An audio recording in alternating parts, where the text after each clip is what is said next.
Good start, Raymond. Hi everyone, how's it going? I can't think of a more fitting beginning for a volume as wonderful as Volume 5. Hey everyone, I am your host, Raymond McNeil. Joining me are the excitable Judgmental Critter and the wonderful Twilight Guardian. Hello. Yeah. Kaiser isn't here yet. So we got it's our fault.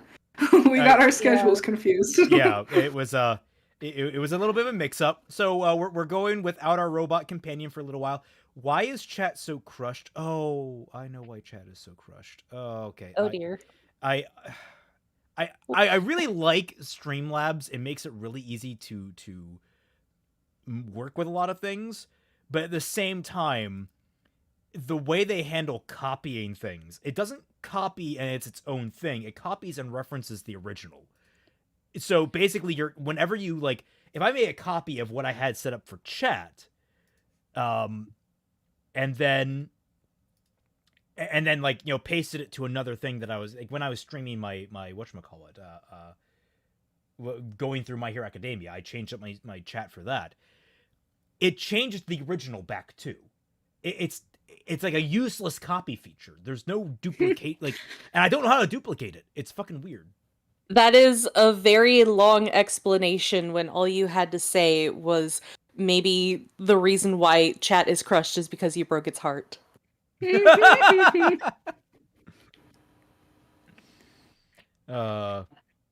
Chat is crushed because we're tackling Volume 5. That is true. I'm so I still have not actually watched Volume 5. You don't. It's so bad. Volume 2, Volume 4, and Volume 5 are the volumes that I haven't watched. Because I missed Volume 2 during the stream, during the group stream, because I thought that I had already seen it because I saw one episode of it. So I thought that I had seen all of it, but that was wrong. So I'm like, well, okay. And then I tried to watch Volume 4. I got through the first episode, and I'm like, no, I have a migraine. Volume 4 is rough. Volumes 2 and 4 are on the more boring side.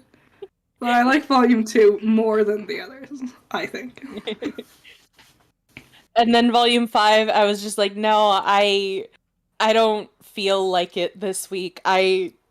I'm still reeling from how chaotic that group stream was because we always had to tell people to shut up and actually let us watch the show instead of talking over it constantly.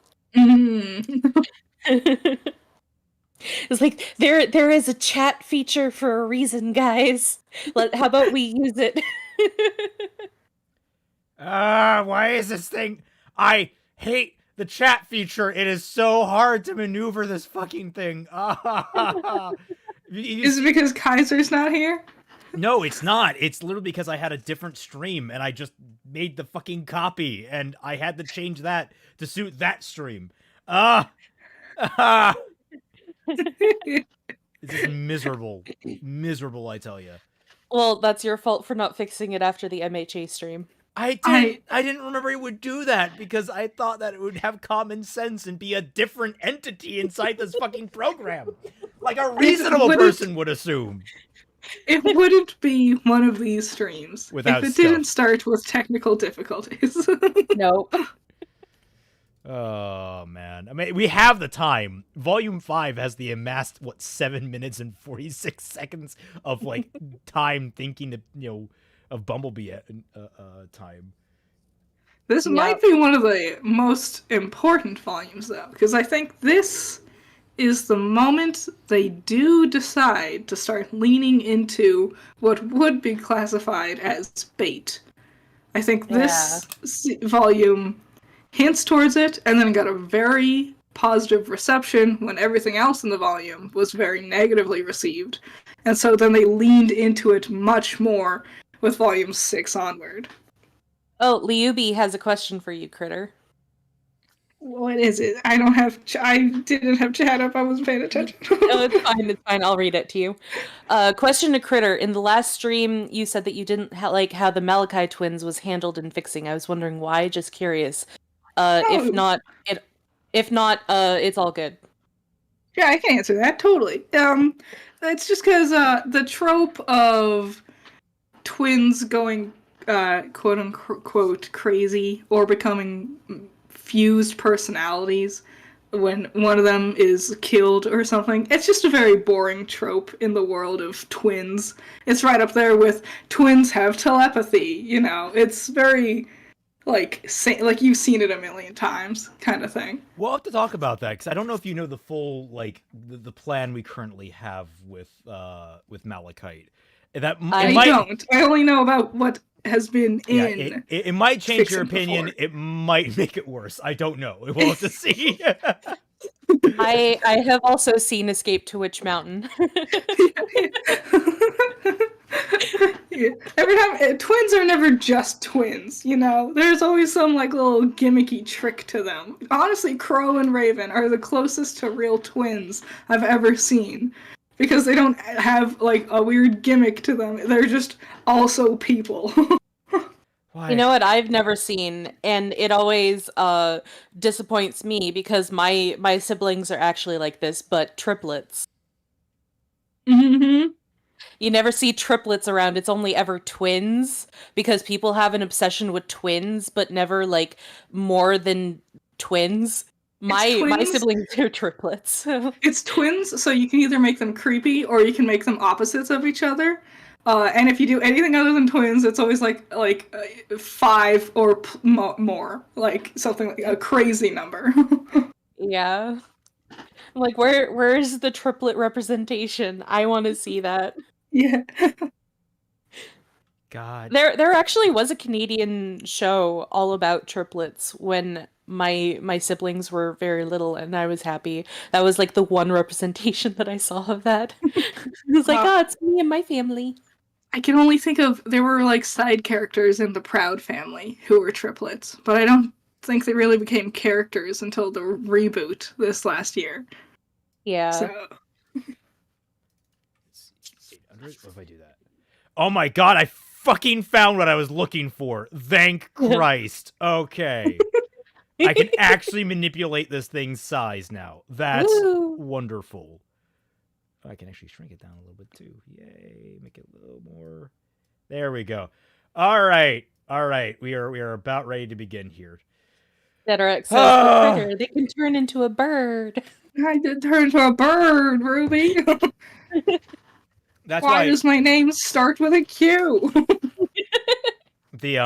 Actually, in an upcoming project, one of the plans we have is actually have quadruplets. That's actually in there, and that's going to be an interesting dynamic to explore. But anyway, yes. Finally, we can get to this now that I figured out chat. Well, you know that complicated chat for you while you fix chat. That extra level streamer tech, the extra level streamer tech, figuring out that super complex hyper move that is known as freaking chat. Oh, I see. Literally the only thing that I know about the Proud Family reboot is that a lot of people have problems with it, and they did a reference to Kingdom Hearts. Neat. I didn't watch it. I couldn't figure out which place it was streaming on, and then it was one I didn't have a service to, so I didn't bother. So let us open up by recounting the current status of the bees. Where are the bees currently in the story up through Volume 4? They are currently relative friends. And then they had a fight, and then Blake effed off. Yeah. Arguably more further apart than ever before. Not just physically, but emotionally.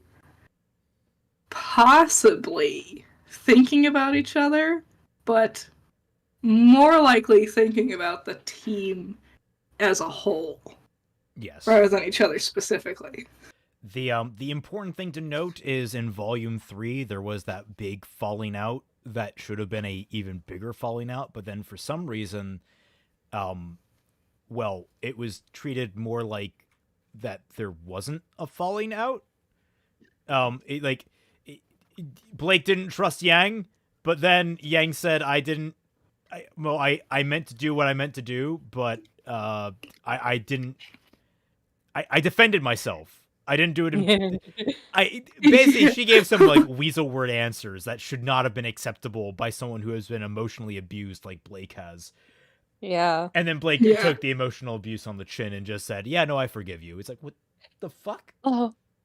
It is really easy to forget that that's the last conversation they actually had with each other before technically speaking, all of this. Technically, I mean, if you want to get really nitty-gritty, the last conversation they had was over the scrolls being like, oh my god, shit's going fucked, but it really... there was nothing deep there.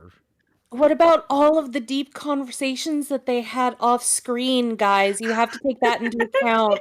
Not everything is shown on screen, guys. Look, if we're going by the principle, no body, no death, no conversation, no growth. That's the rule. Yeah.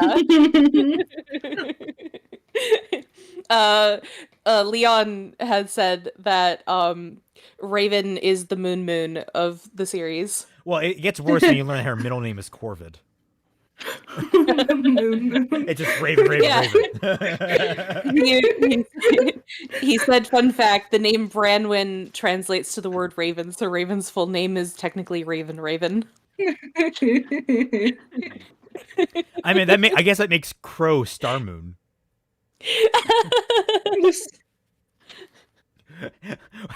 Why is my name spelled with a Q? I like how so many people got super mad at that animation from Jello Apocalypse and like, you're being so mean. And then Jello Apocalypse voices a character in RWBY. Almost as if the people who make the show don't care if people say mean things about their cartoon.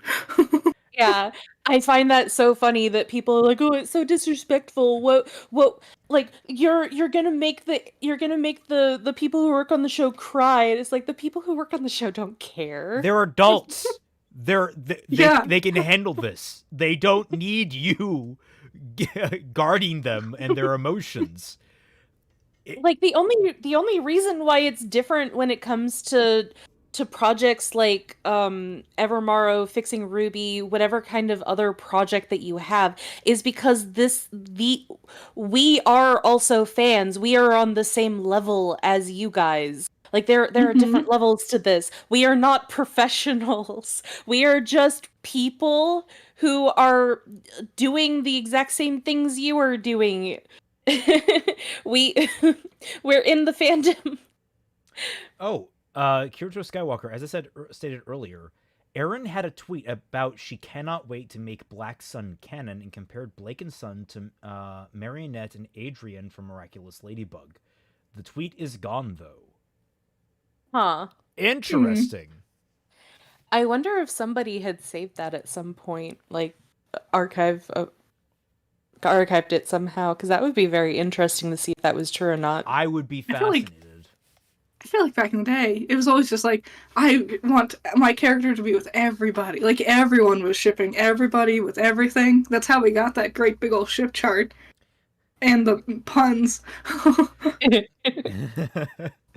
My favorite ship name has nothing to do with RWBY, but we still called our ship Pink Lightning. Is that, who is that? That was, it's a crossover roleplay between me and my friend, Digimon and Mega Man. So we shipped, Mimi from Digimon with Elecman from Mega Man. No boundaries shipping. Anything goes. Yeah. Different franchises, not It'd be amazing. Just that winds up on the RWBY shipping chart and everyone's just like, wait, what the fuck? Yeah, that would be hilarious. Just like two characters from completely different properties. Like, who is in charge of this thing? But it has the RWBY shipping name convention, so it works. Put them on there. But yes, following the fall of Beacon, Blake just trottled off. She just I'm gone now. Didn't leave a note or anything. No one knows where she went. There's no indication anyone knows where she went. Sun followed her somehow. Maybe he sent a message, but there's nothing to indicate that they're in a good place. It's very clear that Yang holds some level of animosity towards Blake for leaving. Mm-hmm. That's not a good sign. They are in a very unhealthy place throughout all of Volume 4 when it comes to their relationship with each other. Let us see if Volume 5 can quote-unquote fix that. Ugh. Here we go. Have you ever met someone and thought to yourself, they are the personification of this word? Oh, we skipped a few episodes, huh? Okay, well, I remember getting to know RWBY and thinking... Yeah, we did skip a few episodes because there wasn't anything that would justify me being like, they're thinking about one another. This girl is the embodiment of purity. I love After a the while, I fact saw Weiss's that defiance. Sun was like, and then Blake just very quickly moved on to her point because she realized that her thought process is really stupid.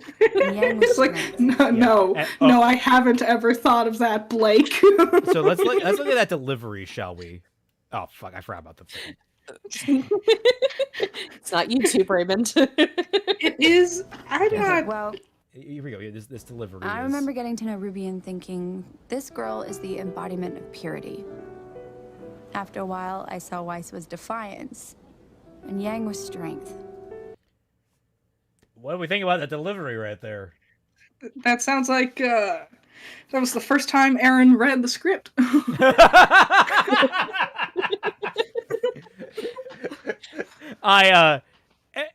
Can we just talk about how this was a major complaint when Volume 5 rolled around? I remember reacting to this and just being like, "Oh my god, you are an emotionally stunted 6-year-old." Yeah. Yeah. Also, There's a line between Blake's kind of blasé demeanor that she usually always has and just being completely emotionless. Especially in this scene where there should be quite a lot of emotion.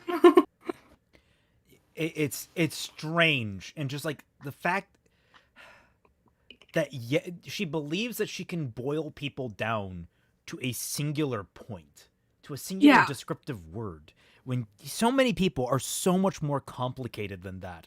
It baffles the mind why they thought this route of conversation was a good idea. I can't think how any writer with any common sense would go out of their way to have a scene where your character highlights how one note in stereotypical your main cast is. It's so buffoonish. There's a whole dialogue scene. There's something to be said if like this was an examination of Blake and her beliefs, and then there was some sort of pushback or criticism of it, but there's not. There's nothing telling Blake here that she's wrong to think this way. Not even herself, I don't believe. We can finish the scene and see, but I don't think she ever contradicts herself. She doesn't say that that's a wrong way of thinking about people. What am I? I just wish Blake could be here with us. Yeah, and I should have probably shown the rest of that scene if I really wanted to get that thought, but I did not intend that. what am I? Who cares? I find it really strange that well, for starters, I take umbrage with RWBY being purity, since my favorite character embodies purity, even though that it was changed to sincerity in the English dub, because purity has a different connotation in English than it does in Japanese.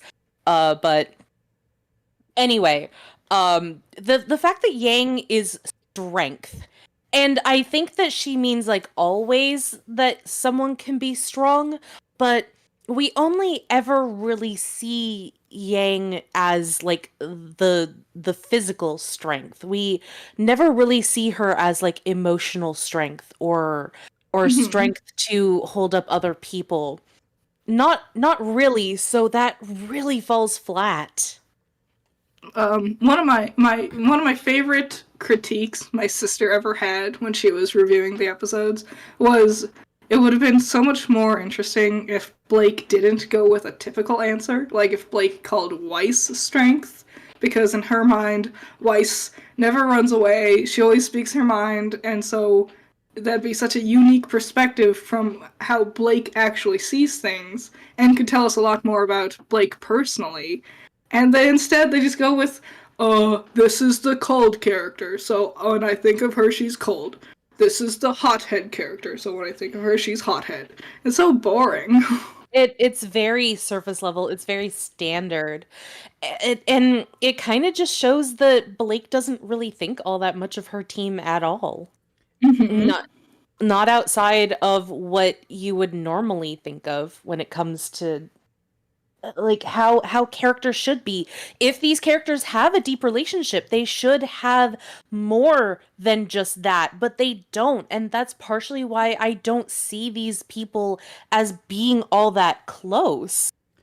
Well, I mean, it does. I mean, part of it is it just goes back to the fact that Blake has this weird black and white mindset about the nature of people. Just like, oh, they embody that's so stupid. You're not getting the extra like the only one that I really agreed with there was Weiss and Defiance. It's like, okay, I can see where you're coming from with that. She's shown some pretty strong defiant nature, but like outside of that, regal, graceful, kind, I don't know how you would express, like, you know, constantly growing, you know, able to move on from being a horrible, dirty racist.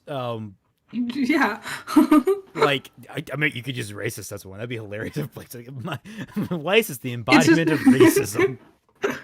I don't even remember how she starts getting into the topic, because her and Sun start talking because they couldn't get any signatures for their stupid petition thing. Yeah, that's so, and then they just somehow devolve into Blake talking about her teammates as if she doesn't know who they are as people. And I understand the writers wanted a moment where Blake actually talks about Team RWBY, so we can see that she's missing them, so then we can cut to how they're missing or not missing her. But why? Why this way? It needs to make sense. Mm-hmm. As you already know, we're already like halfway through the volume. Like, I'm pretty sure this is like episode 6 or 7 that where this scene that we're looking at right now takes place. That's amazing. Yeah, well, she made her choice. Nah. That was actually good line delivery. I will compliment Barbara for the first time in my life. I was gonna say, of all the actors, Barbara has been, I think, the one to improve the most over the years. Kara's just already been pretty good consistently, though I find that she has a couple of flat notes she hits occasionally. Yeah, I feel like in the recent volumes especially, but it might just be because she's tired of voicing the same character who's doing nothing. Or, do they do literally anything outside of Rooster Teeth for voice acting?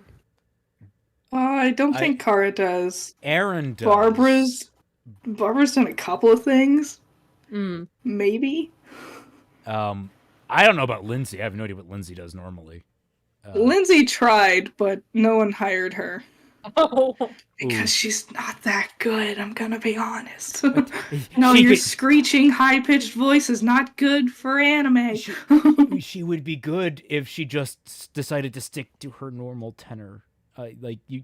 She has a good voice, but she doesn't. Look, she wants to be Sugar Lynn Beard, but Sugar Lynn Beard has that voice naturally. That is her normal voice. For those who don't know, Sugar Lynn Beard plays Rini from Sailor Moon. That is her normal voice. She doesn't have to do anything. My God. She was just born that way. Lindsay's really good at Space Kid from Camp Camp. When I heard that was Lindsay, I was like, wow, that's actually phenomenal. So I don't know why she keeps trying to do like high-pitched RWBY voice all the time. RWBY sounded better when she was just like she sounded like a pubescent girl coming into her full voice, like she was at that age, and it sounded good. And now somehow she has reversed back to sounding more and more childlike. It's so annoying. Lindsay had a role in Overlord, though it didn't last for long. Interesting. Nice. Well, good. She can be in a boring show. I know that's going to be a hot take, but we watched 2 episodes of Overlord for a reaction, and it didn't click with any of us. What's that? You gotta watch the first 3 episodes. I mean, she I have a whole series about that. I have come very quickly to the rule of I call it the rule of Final Fantasy 13, which is, why can't it be good now? That's a good rule. All right, here we go. She just stuck around. It's no big deal, though. We'll be fine. Don't you want her here? Why would I want her here? Are you Because still we're mad at her for leaving? friends. Oh, whatever gave you that idea, RWBY? No, I'm totally fine. I'm great. Okay, calm down. Don't tell me to calm down. Whoa. Yang. So, a little bit of analysis time. What an emotionally stable person. Man, she is the embodiment of strength now, isn't she? Yep. As she punches holes in the walls because her video game didn't win. Yep. To be fair to her, I also get that way when people tell me to calm down. I think that's actually a very common thing. If you don't want people to calm down, the best way to do it is to tell people to calm down. It's one of those catch-22s. You just like it should be the thing that, like, hey, things are kind of getting raised. We should all just kind of chill it. But no, it's that thing that just triggers everyone. It's just like, don't fucking tell me what to do. And it's like just bad. Yeah. Well, what my mom usually does, because I know when I get like very excited, my voice starts to raise. So people usually say, "Calm down." She just says, "Lower your voice," and that makes me realize that my voice is getting very like loud. But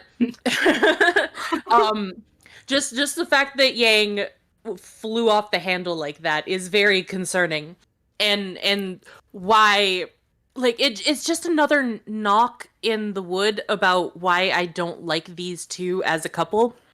They're very, I could just see that it will not be very good for each other, because Yang is a very angry person and she never really gets over any of her anger issues. Yeah. Like, they've never been addressed, now that I think about yeah, this it. is the first time we're talking about this at all in the last 2 volumes. And it's, God, I'm just like, going from Yang's perspective, she entrusts her, her tragic backstory to this girl, thinks she has her back. Then when the sports festival happens, sorry, I mean the tournament happens. I'm getting mixed up with My Hero Academia. Sorry. When the tournament happens and she is wrongly accused for what happened, she doesn't have her back and then does. But I imagine the damage has already been done there on Yang's end. Even if Blake's forgiven her, Yang should be like, "Ow, you didn't, like, on the spur believe me? Like, what? I thought we were better than this." I don't think that's what she's angry about, though. What I'm saying is, and then the nail in the coffin is, when I came to save you and lost my arm doing it, you ran away. Mm-hmm. You ran away without explaining yourself, without leaving any kind of note, without doing anything. You ran from me. Yeah. Yeah, and like, Yang being angry at Blake is very reasonable. Like, it's definitely not something that we're saying like, oh, she shouldn't be angry. No, definitely not. It's just, this is a very stark personality change that, unfortunately, even after they somehow reconcile immediately, that never goes away. So, it's a little bit inconsistent with that. In fact, I would say here the character that's most out of character in this scene is probably RWBY. Because I think RWBY would be more sensitive to Yang's neuroses about her mother. So about Blake abandoning her, maybe the conversation could start out just as it did, where it was more of like a slip and more of an offhand comment where RWBY legitimately wanted Blake there. But I feel like her being surprised that Yang is getting angry that over Blake, I feel like RWBY should be like, oh shit, okay, we gotta de-escalate fucking fast, like right now. I feel like she would be much more mindful about that this is a very touchy subject for Yang, and she understands exactly why. Yeah. I remember when Volume 5 was first coming out, this was actually one of the things I thought was the most well done, because I did want to see the girls having different thoughts about Blake leaving, and especially Yang being angry about it. I was like, this is so interesting. We get to develop these characters and explore them in new ways. This is going to be they're going to have to reconcile with each other. They'll grow even more. And the thing that makes me salty about it now is, in hindsight, I know this goes nowhere. They just make up I was going to say, off screen. alone, the fact that we got this scene is incredible for RWBY. Like, the fact they even tried to take a stab at it is commendable. The fact that they then, when they tried to stab, they fell down on their own sword is not so much. They get a "you tried" star. Yeah, they get a "you tried" star.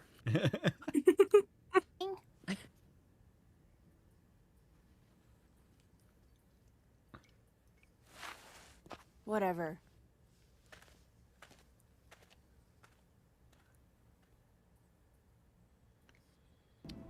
And just immediately turning to the Weiss, like, yeah, so that's probably a touchy subject. Just saying. Here's where Kaiser and I had like a 3-hour conversation about just this scene. Yeah, I remember we were like, we only have 7 minutes to go through. How are we going to fill an entire stream? We're going to fill an entire stream. This is on top of the fact that we just got done in Eureka 7 with an arc where the characters, the main romantic couple in the series, were separated from one another, and it was really well done. It was. I totally forgot about it too, and I'm like, oh my god, there's so many parallels that you can make. It's really good. There's a lot of complicated emotions and such that go in there, and it's going to take us quite a bit of time. So between that and I think this scene, I think we're going to have a lot to say. Yeah. This is the scene.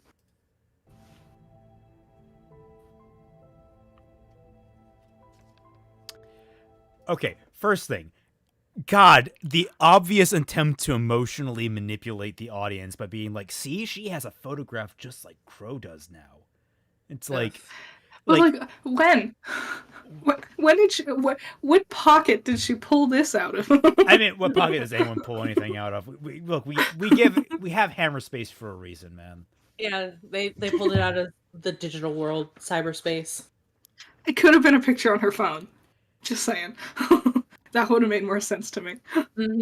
Okay, and it's interesting to note that it's a picture of her entire team. So what is it that she's actually thinking over here? Is it the fact that she's missing Blake as an individual, or is she missing Blake as a factor of the team? That can't be ignored. It would have been a really good moment if she had this picture and then she pulled a Holland and scribbled Blake's face out. That, or tore it off, that sort of thing. Yeah. And then tried taping it back on later. Or if she just lazily moved her thumb over Blake's face and pretended like it wasn't there, even though she could clearly have seen it earlier. Yeah. Sorry, I'm making fun of Pro for that one. If it was on her phone, she could edit to crop it, and then she could be like, nah, and then delete the crop, and then she could recrop it again and keep going back and forth. Should have been on her phone. No, she just gets one of those, I'm a master. She just gets one of those AI tools where you just like kind of color in the area and it just like replaces it. with like blank space. Not that I really, endorse AI, but I know they have those things, and I could totally see Yang using them because she doesn't care about that shit. Yeah, and the point would be that she's so focused on Blake, like her feelings and how conflicted they are. Stuff like that would really show how conflicted that she is about it. With how, like, should she keep the memories? Should she keep holding hope that maybe something would go right? Should she just give up on it because, just like her mom, she's not coming back and all this kind of stuff? God, But I just invented a better image in a better scene in my head where she does that cropping thing where she gets Blake out of the image, where she uses an AI tool or whatever to erase her in the background, and she's just sitting there staring at this new image that has no hint of Blake whatsoever. But she still feels there's a gap there, and she's like staring at it, and just like she's staring at where Blake was over and over again because she can't scrub that from. She just like throws her phone against the wall because she doesn't know what she even wants. Like, God, can you imagine how much that would just carry? It would be a scene with 0 words. Emotionality, man. RWBY would really do. It has done very well with scenes that don't have dialogue. The dialogue is always the worst part of RWBY. I wish they did it more. They would tell a better story if they enhanced the lack of dialogue sometimes. It's one of those interesting things that people point out why Arcane is so good. That the reason why they are so... A lot of the characters are so expressive and so much can be carried is because Fortiche was responsible for so many trailers where they didn't have the luxury of a voice actor to explain things to the screen. They didn't use a lot of dialogue. They had to convey a lot about characters very quickly through just animation and framing and all those sorts of like very, very visual techniques. So that's the reason why in Arcane, a lot of the characters are so expressive. And you can just carry so much of the story on the backs of just that. And that's why I'm always very salty when people say that animation is the most unnecessary part of a TV show. Cause it just I'm getting on my soapbox right now. I'm an animator. I'm so salty about this, but like there's so much storytelling that you can do with the visual aspects of storytelling, and it just frustrates me so much that animation is so disrespected, that they think that the audio is the only important part of a show. And that goes to why the dialogue is so prevalent in a lot of things when it doesn't need to be there. You can show things through characters' actions, their expressions, what they do, how they act. I just I can't even put it into proper words. I just get so angry about this. It's just constant. It's constant, and it's been like that for decades. And it all stems back to like the 70s and stuff, from when you had little kids shows like the Flintstones and stuff, and you just put your kids in front of the TV, and it didn't matter because all cartoons were for kids shows, even though that it never was for kids shows. Looney Tunes used to be adult cartoons. Like, just how much animation has fallen simply because nobody respects it as an artistic medium. And the only times when people do is for 5 minutes when shows like Arcane come out, but then they don't translate that to the rest of the industry.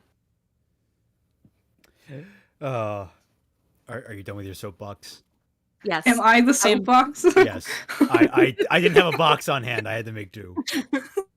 I am standing on the green mouse. I am getting off of my green mouse. Shoulder. What I like to imagine is that like what it actually looks like in like scale. So you have this tiny little green mouse. And you're You're like struggling to hold them. I I am getting off of my green mouse now. Thank you, Critter. That's what I'm here for. I'll hold you up. Hold my drink. Also, we got Dedorix art. Ooh. It's an explanation why why Kaiser is late to the stream. He's He's in stasis. sleeping in a pod.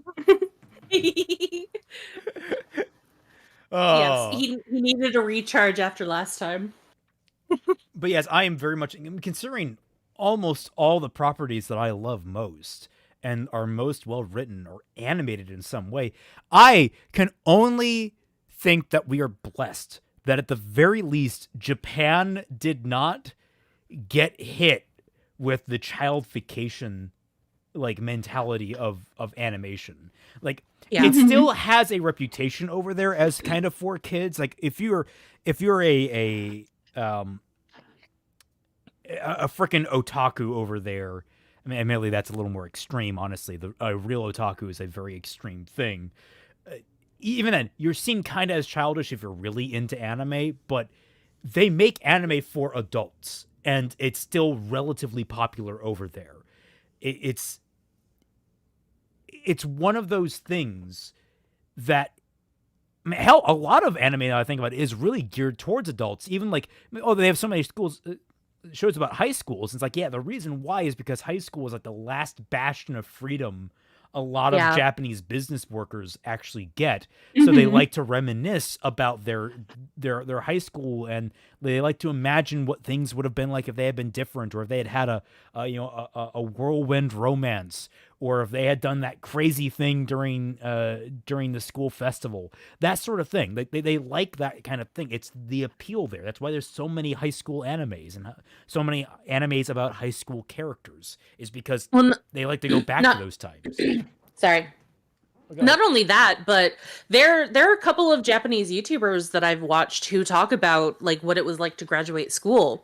And one of them said, like, yeah, high school is just that important to Japanese society. When I was graduating from my class, half of the graduating year was crying because they didn't want to leave high school. They loved it that much.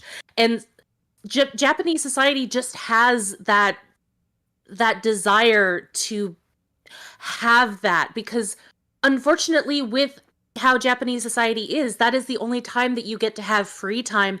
That is the only time that you'll make friends. And normally, I think for a lot of people in Japan, if you don't have a significant other during high school, you're probably not going to get one as an adult, because that's just how adult society is in Japan.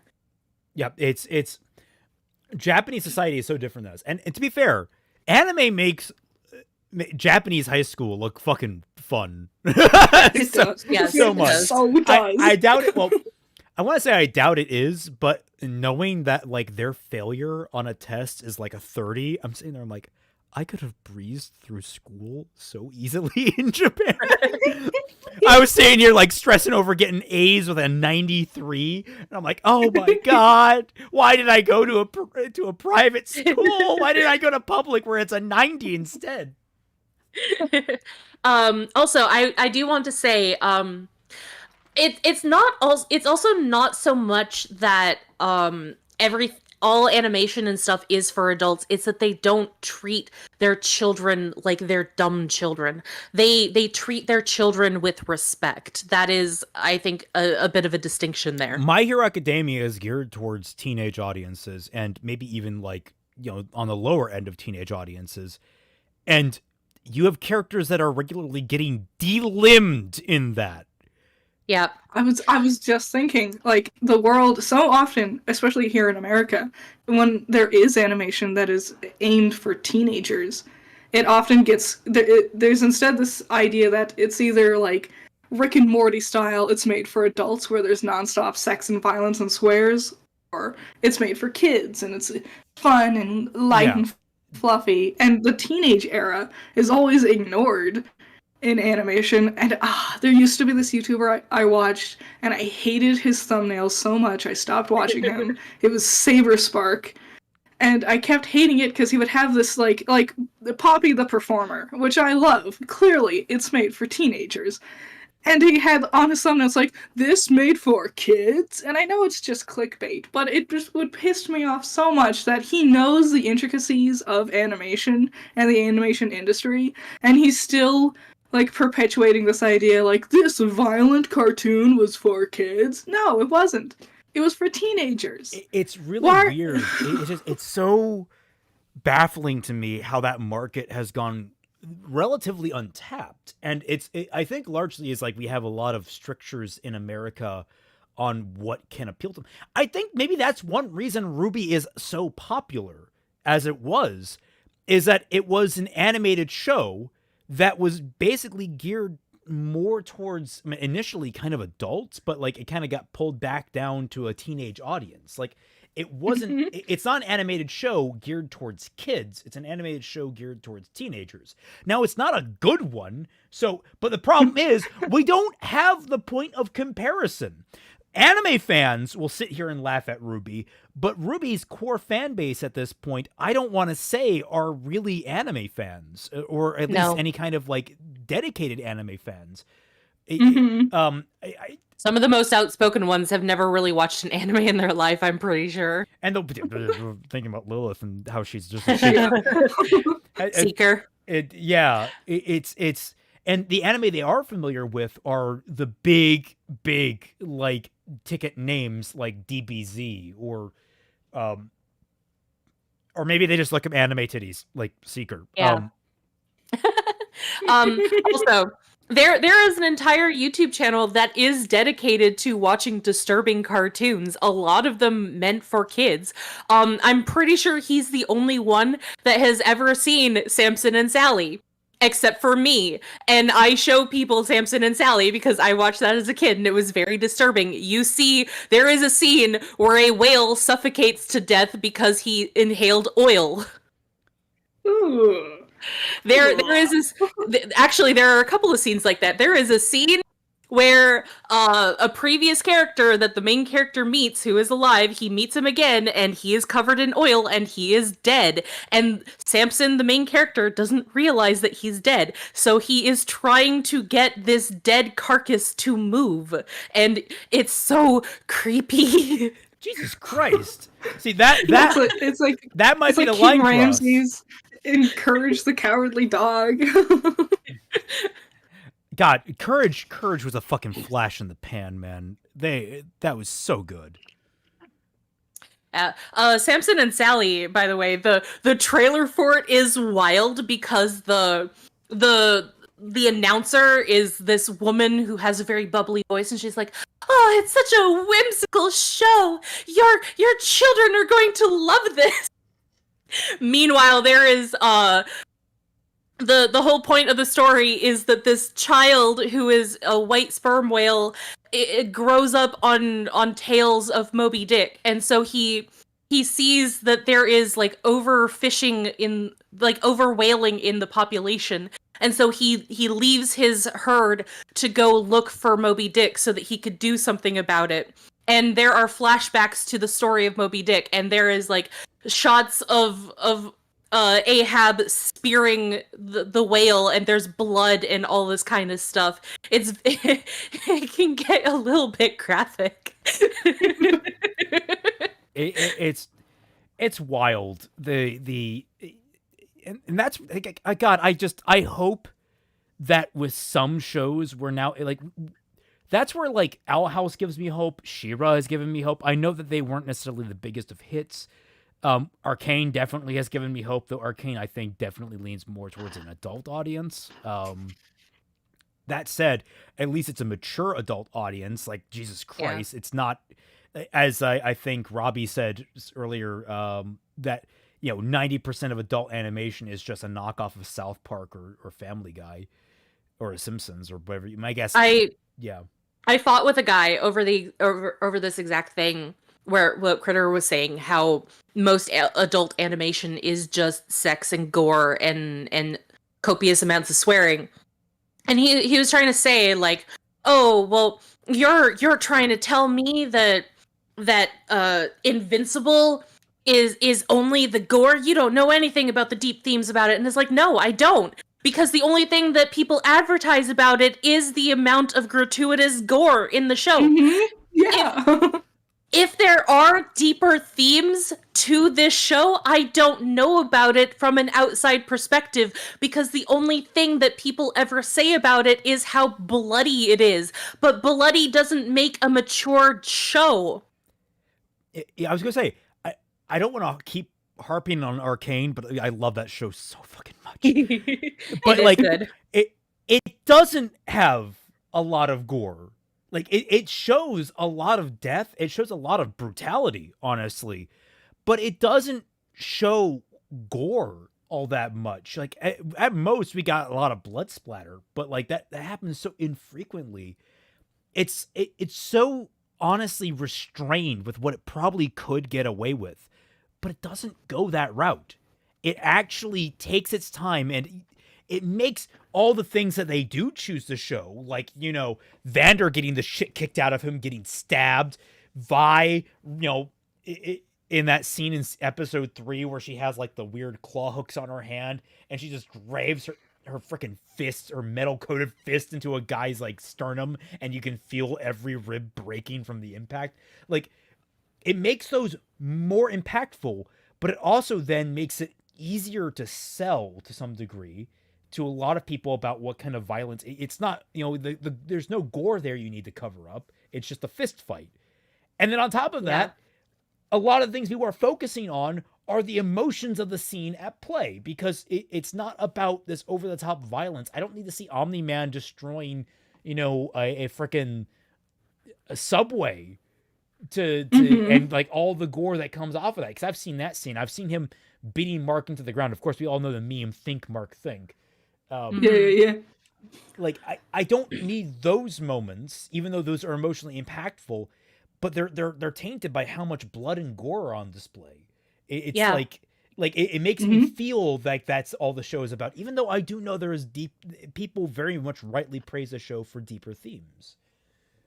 And I know that anime gets a really bad rap for some things, like the shonen tropes and the boobies and all that kind of stuff, but the fact that anime has deeper themes without being overly gratuitous and stuff, like I was the right age when anime got really big for the first time over here in the West. So like that's why I started to watch anime, because I thought that it was respecting me as an individual watching the show. The show was respecting me as a person. Yeah. And bringing it back around to RWBY, you know, we've had characters die. Like, Cinder didn't have to completely mutilate Pyrrha to a pulp when she killed her, but she still died. And that impact of that violent act was still just as powerful without tons of gore or blood. You know, Maria got her eyes cut out, and that was probably the bloodiest scene in RWBY so far. And even then, it wasn't this big spectacle of the gore of her losing her eyes. It was just enough to tell you how impactful this moment was. It's too bad that, but still told the story. Anything happening. Like, that's the sad part about that. No, I thought it was cool. I was gonna say, like, that is one of those moments in any show. Like, I always say, RWBY, Pyrrha's death was so tastefully done. With like the whole, like, the flash and her disintegrating into dust, leaving behind the crowd, like, so cool. I fucking love that death. And then Maria losing her eyes is still one of those few things in anything really to make me cringe at like the visual, because like just the idea of like that cut going, ugh. Eye horror, man. Eyes, they fucking get me, man. Don't eyes. You screamed during that one scene in Eureka 7. that one scene, that one particular one that we spent a couple of minutes talking about in particular. The arm? That really gory one. Yeah, the arm. Oh, well, did you watch Saw 10?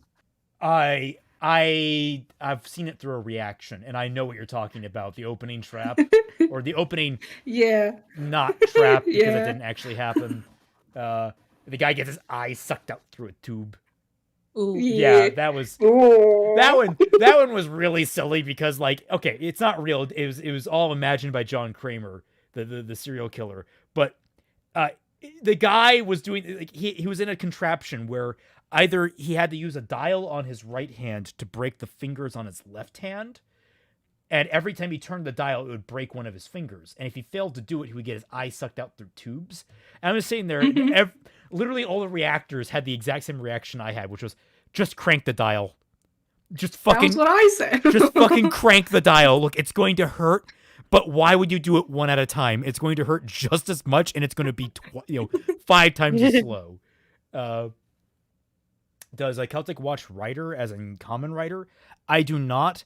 Common Rider is like, I know it's technically more mature than Super Sentai or Power Rangers, but it's also so much goofier. I cannot take Common Rider seriously. I'm sorry. Celtic should play the Eye Machine in Dead Space 2. Dude, that is like the worst part of Dead Space 2. That is every time I play that, I'm always just wincing. I love Dead Space 2.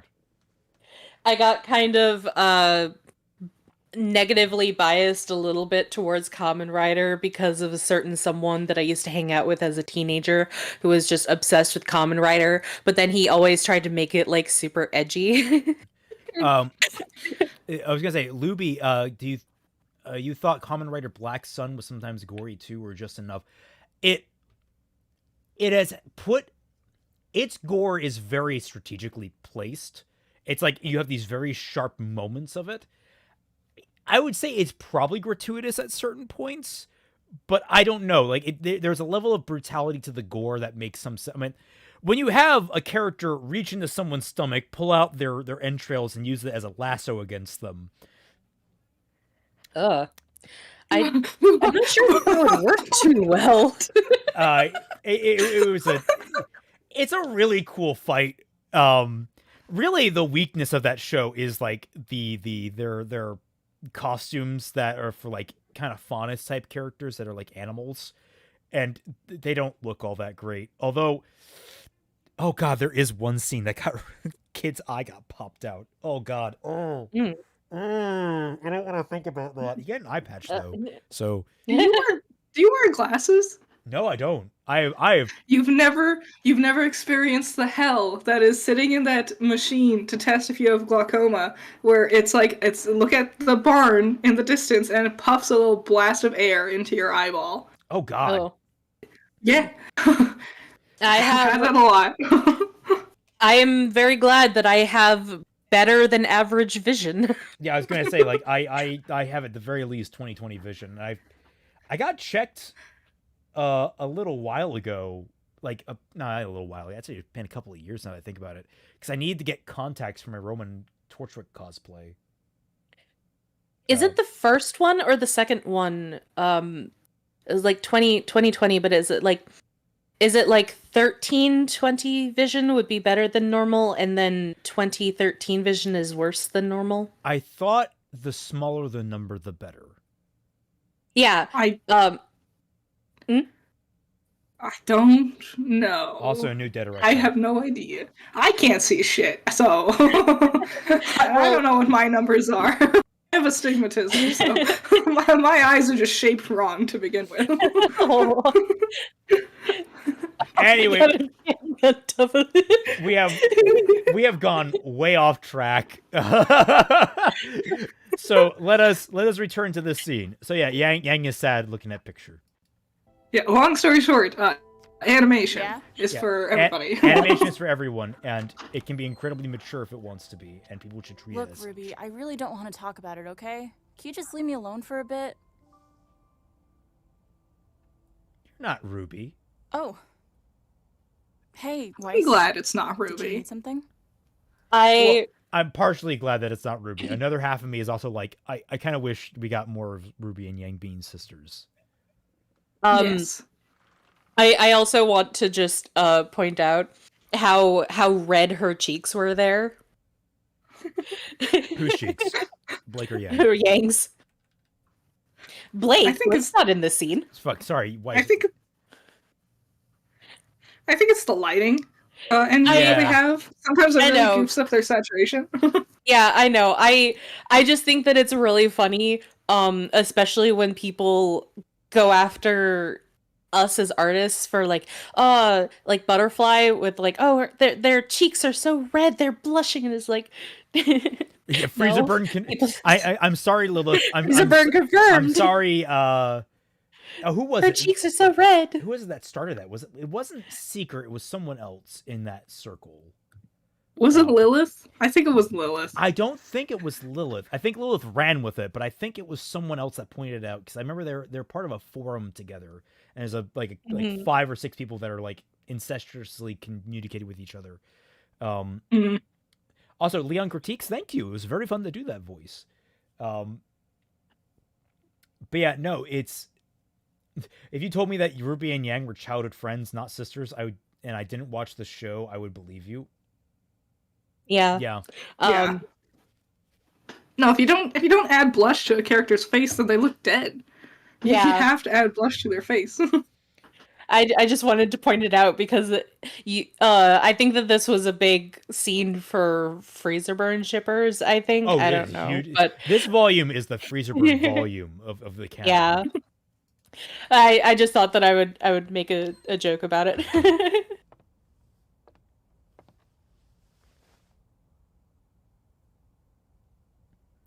This is one of the worst shots. This is one of the I hate worst. this shot. Why are you so far away? This is one of the worst rooms in all of just. I can't explain why it's bad. I mean, for one, you have a fucking topiary, whole ass tree, a whole ass tree at the foot of your fucking bed. Like that's if you have to get off on the left side, you're gonna have to like walk awkwardly around this tree. Well, the reason why the room is bad is because nobody would build a room like this. Like this can only be built by somebody who is not using reference when doing their models. And that is just a recurring problem that I see in RWBY all the time, and it pisses me off. Like people talk about like their house, how everything is so big and everything is out of reach. That is because you didn't properly size anything, guys. We learned this in first term in modeling class. Come on. My question, what the fuck is wrong with the floor? Like I did an image in fixing volume 5 where I had to erase these two from the scene so I could have this standalone room as like a backdrop. And I spent a lot of time looking at this fucking floor. I, for the life of me, cannot figure out what the fuck is wrong with it. It's like half rug, half tatami mat, maybe. But why? That's not how that typically works. And B, usually there's more pattern on it. Is that supposed to be like the lining, the edging of the wall back there? Or is that like an overlap of the floor texture going beyond? I can't tell. I think that is the floor texture, but also it's done in a way that looks like that is hardwood flooring around the bed, and then there is a stopgap that you sometimes have, like that little bump when going from one to the other. Yeah. What the fuck is this? Who built this room? It looks like it looks like it was just incorrectly layered for some reason. Like I wonder if this was actually 2 different floor textures just within the same image model they had or something, and they just incorrectly layered it and then didn't care or notice enough to go back and fix it. That would explain why it looks like Yang's feet don't actually touch the floor. Yeah, well, they never look like they're touching the floor. Oh, it looks like Kaiser's gonna be here soon. Yay! So he's opening the escape pod. He's gotta unplug all the wires, do a system check. Could this be based on the RWBY dorm but built on a new engine? I don't think that's the case. No. I can tell you that because there's ducks.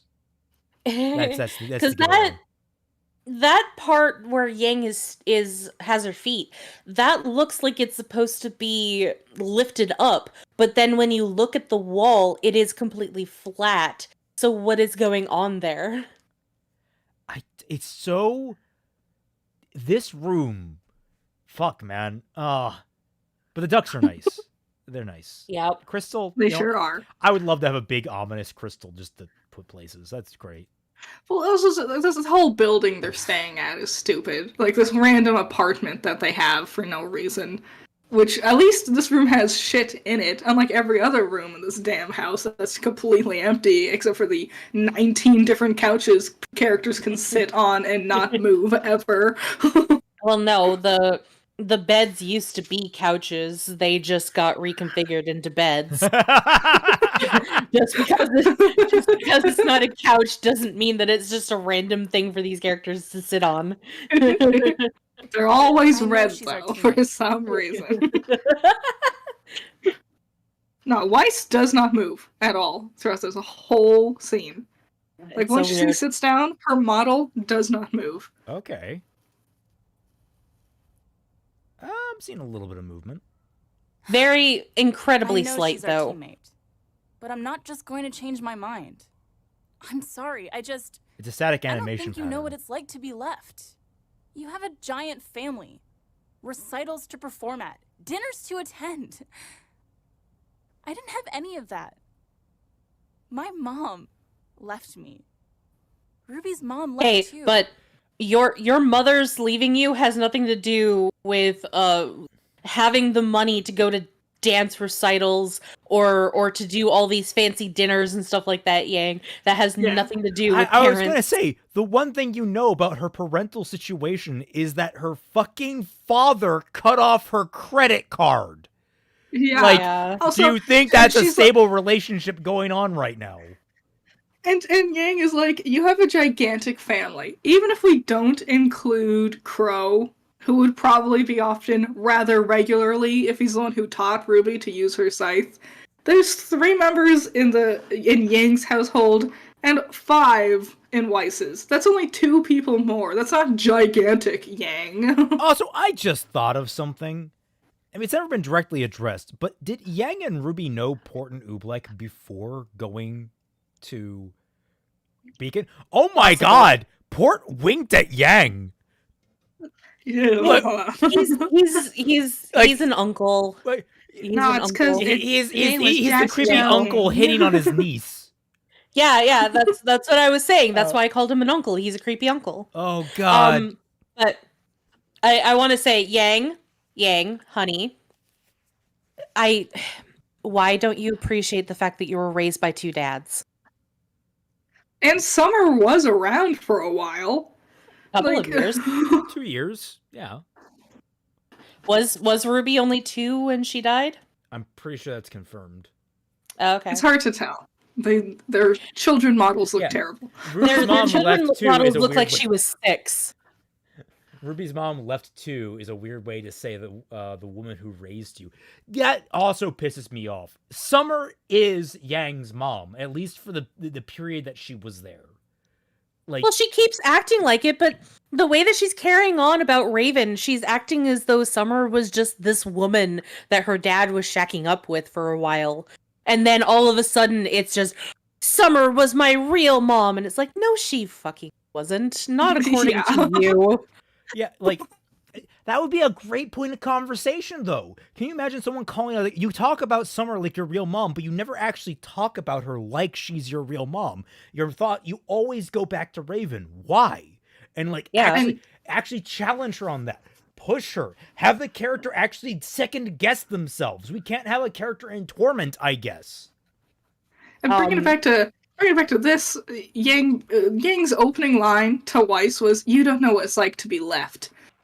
Not only did the whole team leave her, just like how the whole team left you too, Yang, but yeah, they might not have physically left, but her mom drinks. That's mentally leaving. She actively declined calls. Her sister showed up, slapped her, told her she did really shitty in the tournament, and abandoned her the next day. Admittedly, we can forgive that Yang doesn't know all of that. Like, they might not have told her that she showed up. Oh, Weiss is off with Winter. That's all they would probably tell her. Like, they're hanging out together. And Ruby probably wouldn't say, oh, she totally slapped her sister. And it's not like she knows about Willow before Weiss talks about any of it. So I can give Yang credence on not knowing, but the fact that Yang presumes is the issue. It's like, like you presume that this other person across from you, who you do know at the very least to some extent, has a difficult home life, that literally left her family in a different continent, might have a few emotional problems with her family. Like, you're presuming that you're... Also, you don't know what it was like to be left. She was taken! She was fucking taken from you guys! That's a completely different kind of trauma! But Raymond, her life isn't as tragic as Yang's. My life is the worst. You have to feel bad for me because I've had a hard life. Nobody could have as hard of a life as me. I'm so glad. She's also conflating. It's like, well, you were rich with a rich family. My mom abandoned me, so there's no way you could even understand. This is something that does piss me off about a lot of mentality, and I understand there's a lot of animosity towards rich characters and rich people in real life. There's a lot of animosity towards them. But I always hold true to this, which is the most impactful thing to come out of RWBY is the opening quote for Weiss's trailer, which is, "Everyone is entitled to their own sorrow." Like, that line has just stuck with me, and it's very true. The rich, while they're not suffering for material wealth, very often struggle, at least as far as I know, for holistic health. Like, when it comes down to emotional stability, when it comes down to emotional connection, those problems still exist. The human condition does not cede when you are suddenly flush with material goods. Why do you think so many celebrities get into drugs? Yeah, there is... Because at the end of the day, despite the fact that they're rich, they are still human and they still struggle with their own mental hangups, with the fact that people weren't meant to be celebrities and people don't know how to handle that. In fact, there's a point to be made that even when you have wealth, it can actually be a double-edged sword in that suddenly you don't need to do anything, and you start to struggle with something known as purposelessness. You start to struggle with basically the meandering nature of life. It's one of those things that like fucking terrifies me. It's like, I never want to be without purpose. I never want to stop doing things. But there's a lot of people that just don't know how to continue existing when they don't have the pressures of life beating down on them. Now, for the record, I'm not saying that like, oh, the poor are better off because they have a motivator. No, I think we definitely have problems to address there. People should definitely be taken care of. But I'm just saying that just because you have things does not automatically mean you're going to necessarily have a good, happy life. It's just like, you got to be very careful with it. You got to remember, everyone's going to be struggling their own fights. They're all going to be, there's going to be different solutions all around the part, and a lot of people find really bad solutions to them too. Yeah. And it's, on that note, it's weird Yang like fires off by comparing things that was out of both of their control. Like, Weiss didn't ask to be born. Kaiser's here. Kaiser. All right, I'll start setting up Kaiser soon. Weiss didn't. We've gone on a couple of soapboxes. Sorry, Critter. Just filling in Kaiser. Weiss didn't ask to be born by a rich family, and Yang didn't ask for her mom to leave her. It was things they couldn't control. He's not home yet. So it's weird. Sorry if you can hear the children screaming outside my window. Well, you know my stance on what to do with them. They're very upset. They are very upset that we are still talking about Bumblebee. That is why they are crying. Okay, Kaiser's not here yet. Almost. He's just listening to where we're at. So we are at the scene of Volume 5 where it's Yang and Weiss conversing. Yeah. Don't worry, Kaiser. We have been here for the last 50 minutes. Yeah, we've made it one sentence into Yang's opening monologue. Kaiser, stop messaging, man. I can't read the text chat while I have the stream going. We're going through a whole bunch of stuff. Don't worry, Kaiser. You're gonna have time to do your thoughts. Don't worry about Literally, it. we have gotten a sentence at a time at this rate. You're fine. Oh, he says all you have to do for my take is just play that one segment from my video. But like the fact is, like, this shows that Yang has an immature mindset. Like, holy shit. At the very least, I know throughout the scene, Weiss pushes back on her by saying, hey, my life's kind of shitty too. Yep. Which might help fix Yang's mindset, but the Derek's why? Children screaming, you running an underground shoe shop, Critter? What the fuck, man? What am I? It's been raining and the kids. Oh don't my like god! it. I just thought Judgmental like Critter cats. themed slippers would be Oh, so that'd cute. be cute. Oh, that would be cute. Oh, the little, sea green running around. Oh, The face. Yeah. Two wide apart eyes. they're like on the sides. Yeah. Oh god. But yeah, it's like we have Blake who boils everyone down to a single name or a single like descriptive word, and we have Yang who presumes that no one else is suffering the same. Like They honestly deserve each other. They're both terrible people. they honestly. I mean, Yang again.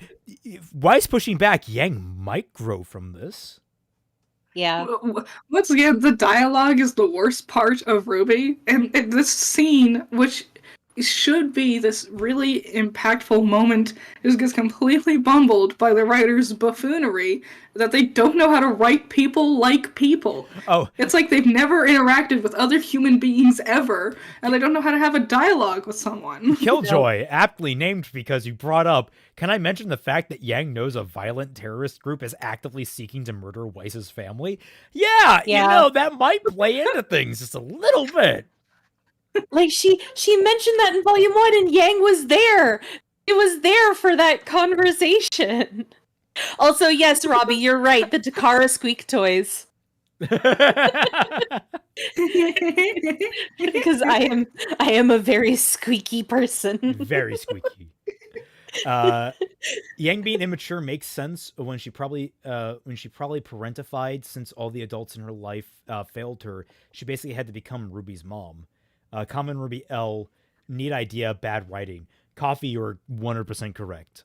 That actually would be a very, like I said, that would be a very good point to push back on Yang and really get there, just get your claws in there and dig deep and like explore it, but you don't want to.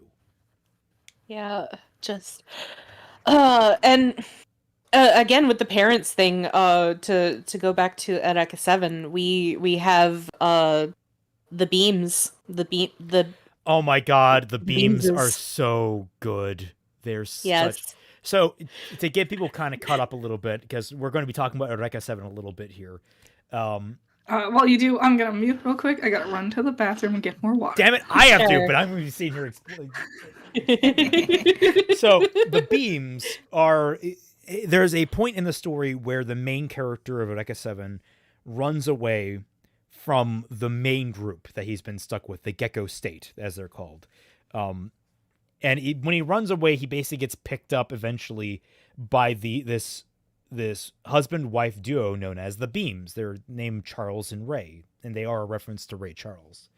And they are the most loving and doting character. They end up basically becoming surrogate parents to the point that they're asking him to call them Mama and Papa. It's a little weird considering that they're,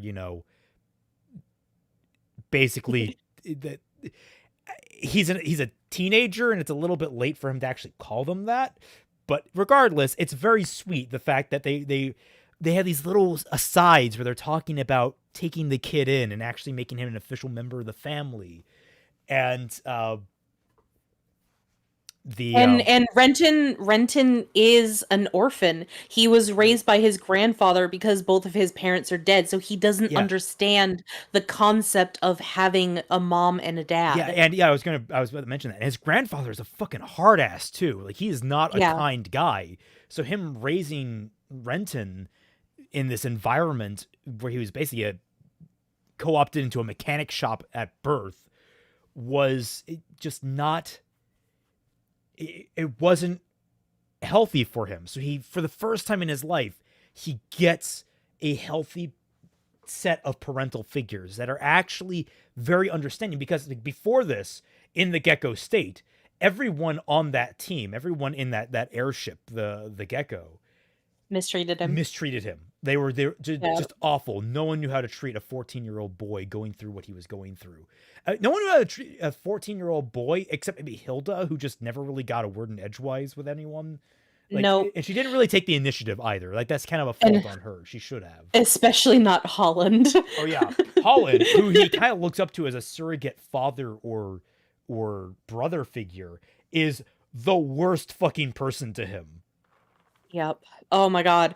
Holland, like, it's so sad because it is like one of the worst instances of never meet your heroes. Because Holland is basically a man-child. He runs away from all of his problems. He doesn't know how to handle his issues in a mature way. And he ends up physically abusing Renton a lot of the times, taking a lot of his stress out physically on Renton. Okay, let me remind you, like, I have the joking, and sometimes people take it very seriously, which is really stupid of them.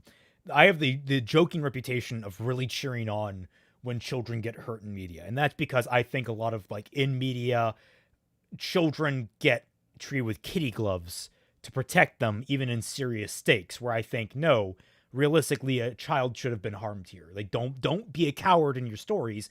Actually harm the child. Holland's What a great thing for me to come back to. Holland's abuse. Don't be a coward. Actually harm the child. Yeah, and I'm getting to my point here. Holland's abuse of Renton in that series reaches the point where I'm like, dude, fucking chill. Holy shit, you are going way overboard.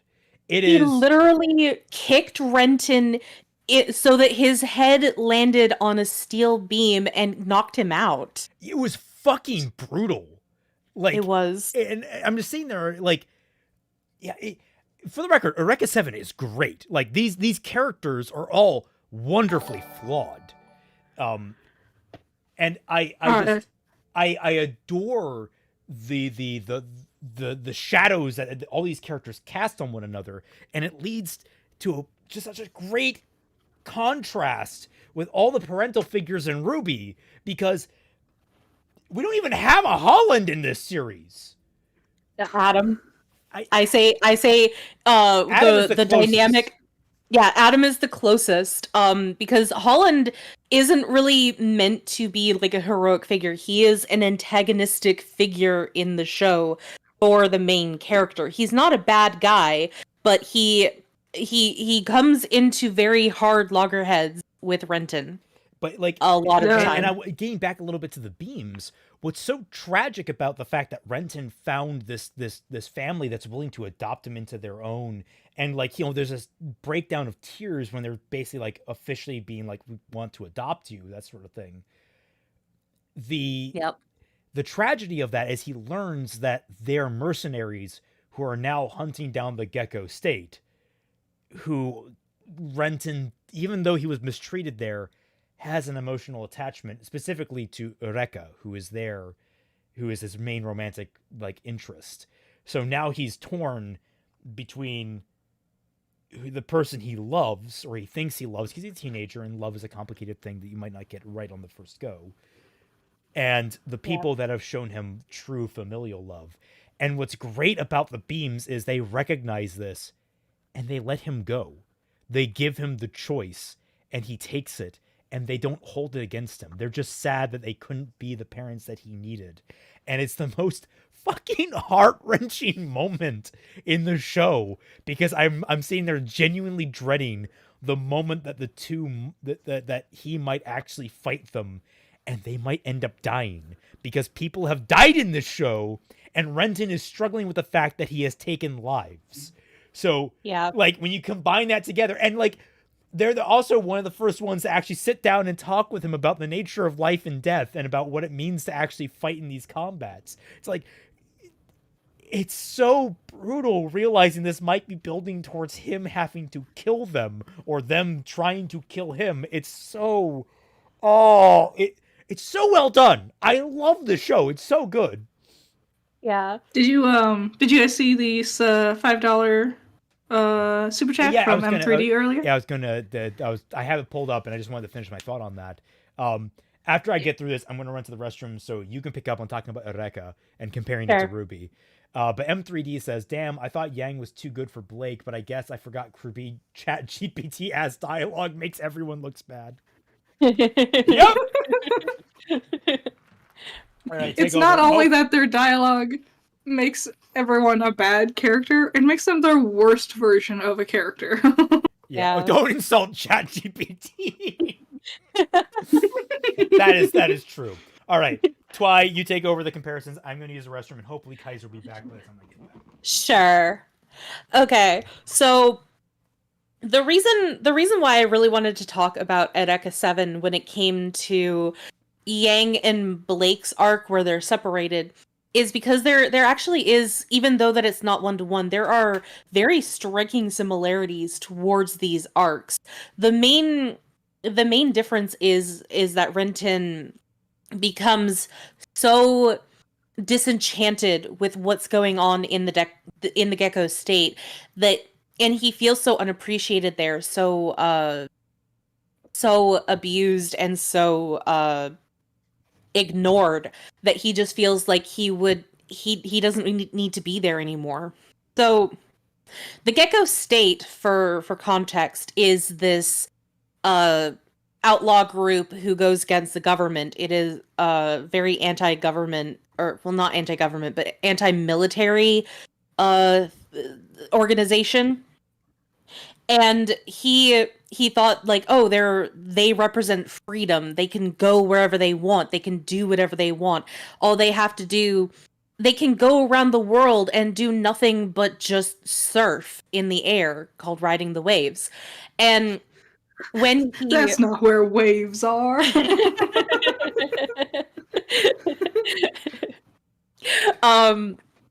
But when he gets there, he is struck by the harsh reality that no, you still have to think about things like money and food, and some of the jobs that they take are very shady in order to get money, because they don't want to do things like enter competitions in order to win the prize money, because that's just against their personal beliefs and all that kind of stuff. So instead they do smuggling operations instead. Ooh. Kaiser said being an outlaw sucks, apparently. Who knew? Yeah. It still pisses me off that they didn't do that competition. That would have been so fun. Because we haven't got... Have we seen Holland? We have seen Holland lift. Never mind. Yeah, we have. For the record, their surfing in the air is called lifting. That's why the last stream, when we were all lifting, that was the joke with us being... Yeah, with as Team Jacques, yeah. We're on the Eureka 7 surfboards. But yeah, Renton had this disconnect. Like he knew, quote unquote, knew that they were fighting and they were killing people, but it wasn't until a certain moment where he actually saw a physical body in the mecha suits that he understood, he comprehended fully that what he was doing was killing people. And he had a bit of a freak out moment, and a lot of the members of the Gecko State were kind of just shrugged their shoulders and said, yeah, what do you expect? Of course, when we destroy mechs, we kill people inside. What the fuck is wrong with you? For the And they're record, just being Richter. so cold. Oh! Perfect. And I like how it's not official Fudgmental Bitter's design. It's Deaderex's version of Fudgmental Bitter. I mean, we all love Deaderex's version of Fudgmental Bitter. The mustache is too perfect. Yes. But yeah. Sorry, I didn't mean to interrupt your pace there. Yeah, no, it's fine. so there's also a moment because Eureka gets injured around this time, and while Renton goes to save her, there is a moment where it's very iffy because she is in a very dire strait. And while she is still unconscious, Renton makes the decision to run away. Just like how Blake ran away when Yang was unconscious after her being injured. So she when wasn't Eureka, unconscious because he actually saw her in the room when he decided. very very briefly though. She was still injured, but like he was partly being blamed for what happened to her. Yes, especially by Holland. Because Holland has a thing, a very complicated thing that's semi-brotherly thing, semi-romantic sort of thing. It's very hard to explain and also might get into a little bit of spoiler territory for Raymond, so I won't elaborate on it. Gotcha. But, there's a lot of things going on with Holland and Eureka that Rendon doesn't understand, and the only thing that he wanted to do is protect her, but Holland is being very abusive, like literally punching him several times, kicking him, all this sort of stuff. For the record, saying, a lot of Holland's problems with, or a lot of Renton's problems with Holland would cease the minute that Holland decided to explain anything to him. But for some reason, Holland is so emotionally constipated, he just refuses to. Yes. Holland's main problem is that he never, grew up, really. He still acts more like a moody teenager than the actual moody teenager. There's a ship called Pinky Pals. It's Neo, Neon Cat, and Nora Valkyrie. Huh. Nice. That's an interesting dynamic. I wonder how that would play out. Yeah. I know they would argue a lot about what music to play. Salazar, no, my avatar is not inspired by the Metabot's character. My avatar is inspired by Mimi Tachikawa from Digimon. Because she is my favorite character. Okay. But yeah, the point is that, when Eureka finally does wake up for the last time and she's able to move around and stuff, she doesn't realize that Renton is gone at first. And so she's very upset and doesn't know why he left, and is kind of going through a lot of emotional growth during this time because she's realizing a lot of things. So there's a lot of issues there with both of them during Renton's separation from her that culminates when they finally meet. And their meeting is a lot better than the one in RWBY, which we'll get to eventually. You ever plummeted to your death in the sky to reconnect with your lover? It's a little bit more dramatic. Anyway, we should probably continue this scene. Yeah, well, we can always stall until Kaiser gets back too. Nah, we won't give him that saving grace. He's a robot, he can catch up. He was always busy with school, and RWBY couldn't even talk yet. I had to pick up the pieces. I had to keep things together. Alone. Okay, hit pause again already. I'm already upset. All about me. Pissed off. Go off, What do you mean? So how much older is Yang than she is from RWBY? They're like 2. a year apart, right? They're 2 years apart? Yeah. Yeah, RWBY couldn't talk yet. What age do kids learn to talk usually? Like 2, 3? So Yang was 5 when she was picking up the pieces? No. No, that's not how that works. I would love to get a more accurate timeline on what the fuck happened in But timelines is when you run into problems, Raymond. Ah! Don't ever Miles! reference the time. How dare you! It's like when they wrote this dialogue, they completely forgot the like actual age gap between Yang and Ruby. And they're like, oh yeah, Yang was like a teenager and she had to become like a surrogate mom. It's like, no, they're your fucking characters. How do you forget about these things? So let's see. Ruby was born on October 31st, and Yang was born on July 28th. So I'm trying to think, like, 2 years apart. It would have to be a year and a half older. Yeah, it would have to be a year and a half older. It wouldn't be 2 years older. Which means, wow, Ty, quick turnaround time on that, buddy. Yeah. Yang was busy. I mean, I was gonna say already a quick turnaround time, but man, faster than that. He only got with Summer because she was an emotional bed buddy. It doesn't make Ty look like a good person. Just saying.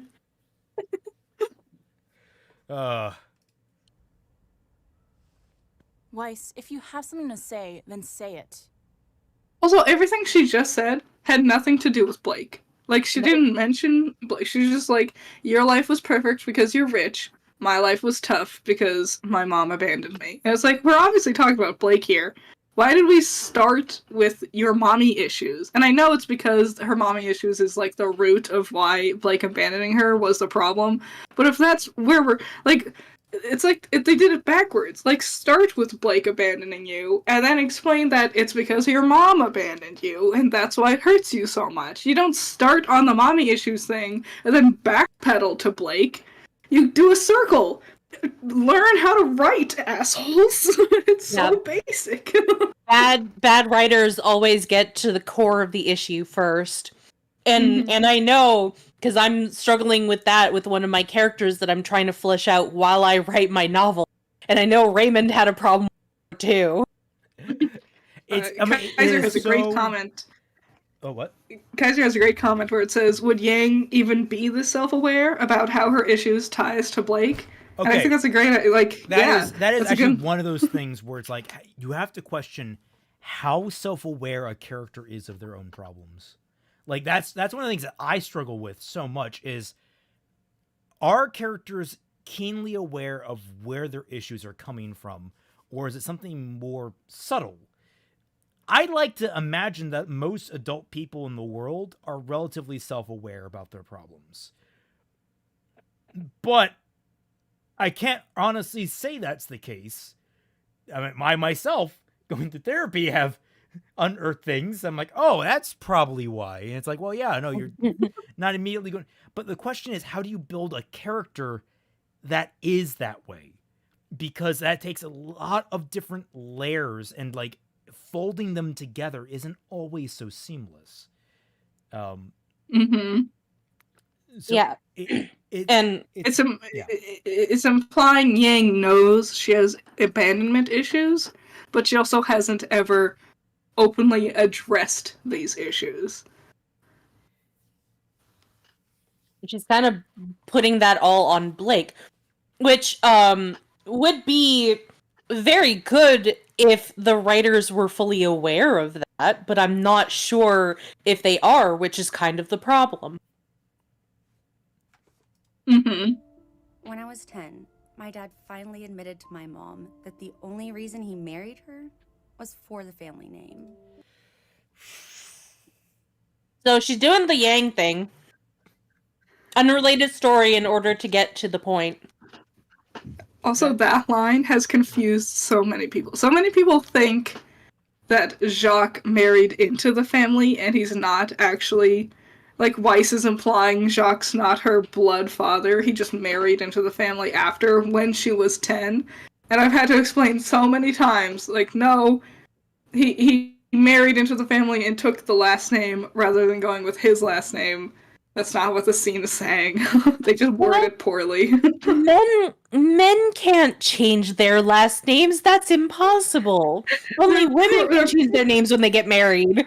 The men's precious lineage. Legit, I'm actually working on The Artificer 2, and I'm sitting here, I'm like, I keep referring to Kraft by the name Kraft. He doesn't have a surname. He just has a first name. That's all he has. Or sorry, sorry, I always get the word surname and forename mixed up. Whatever. Anyway, but he doesn't have a last name, and I just never gave him one, and it's just like he's been known as Kraft, and that's really creating a headache. Probably also for him, it would create a headache. So like I'm heavily considering giving him, like, I mean, he's already got a fiance. He could just take her last name. She has a last name. Just why not? And like I'm heavily considering that. There's another option I have on the table as well that might be a little more like, it might be a little too edgy for 5me, that kind of thing. So I'm playing with it. I don't know where I'm going with it, but we'll see. No, just name him Craftsman. That's all that he is. The thought had crossed my mind. Though that's not fair. Still... He's also partially a politician now, so. Kraft scumbag. He's not a politician by choice. He's not those kinds of politicians. All right. Oh god, water went down the wrong pipe. Oh no. Hate that. You're catching my sickness through the internet. Why does Yang and Blake's selfie shot look so bad? Because they're not necessarily the best at their jobs, M3D. That's why. It was actually on my birthday. He missed the big dinner. She got mad. He finally snapped. I think she already knew. They already knew. Like, I do not at all see where there was a passionate relationship between Jacques and Willow. What we know. Nah, there's never one. He probably just like tricked her. He was probably like one of the first people she ever actually talked to who wasn't a servant of some sort. And he just kind of like swept her off her feet. She didn't know what she was doing. Leon, I don't like Willow. To answer your question, the whole reason why he took the name Schnee is for the clout. Schnee is a upper class name. It has people know it. It was a famous name with the grandfather and all that. So he took it in order to gain power and prestige. Like if you were marrying Beyonce or something, you would take her name, like because then you get the Beyonce name attached to you. If you marry Taylor Swift, you're taking the Swift name. Exactly. One, because like, hey, you get famous now too. You get the fame and fortune, obviously. I mean, it's just through marriage, but also like you're not gonna ruin her fucking title. Mm-hmm. Like you don't just ruin the trademark that she has. Yeah, like when the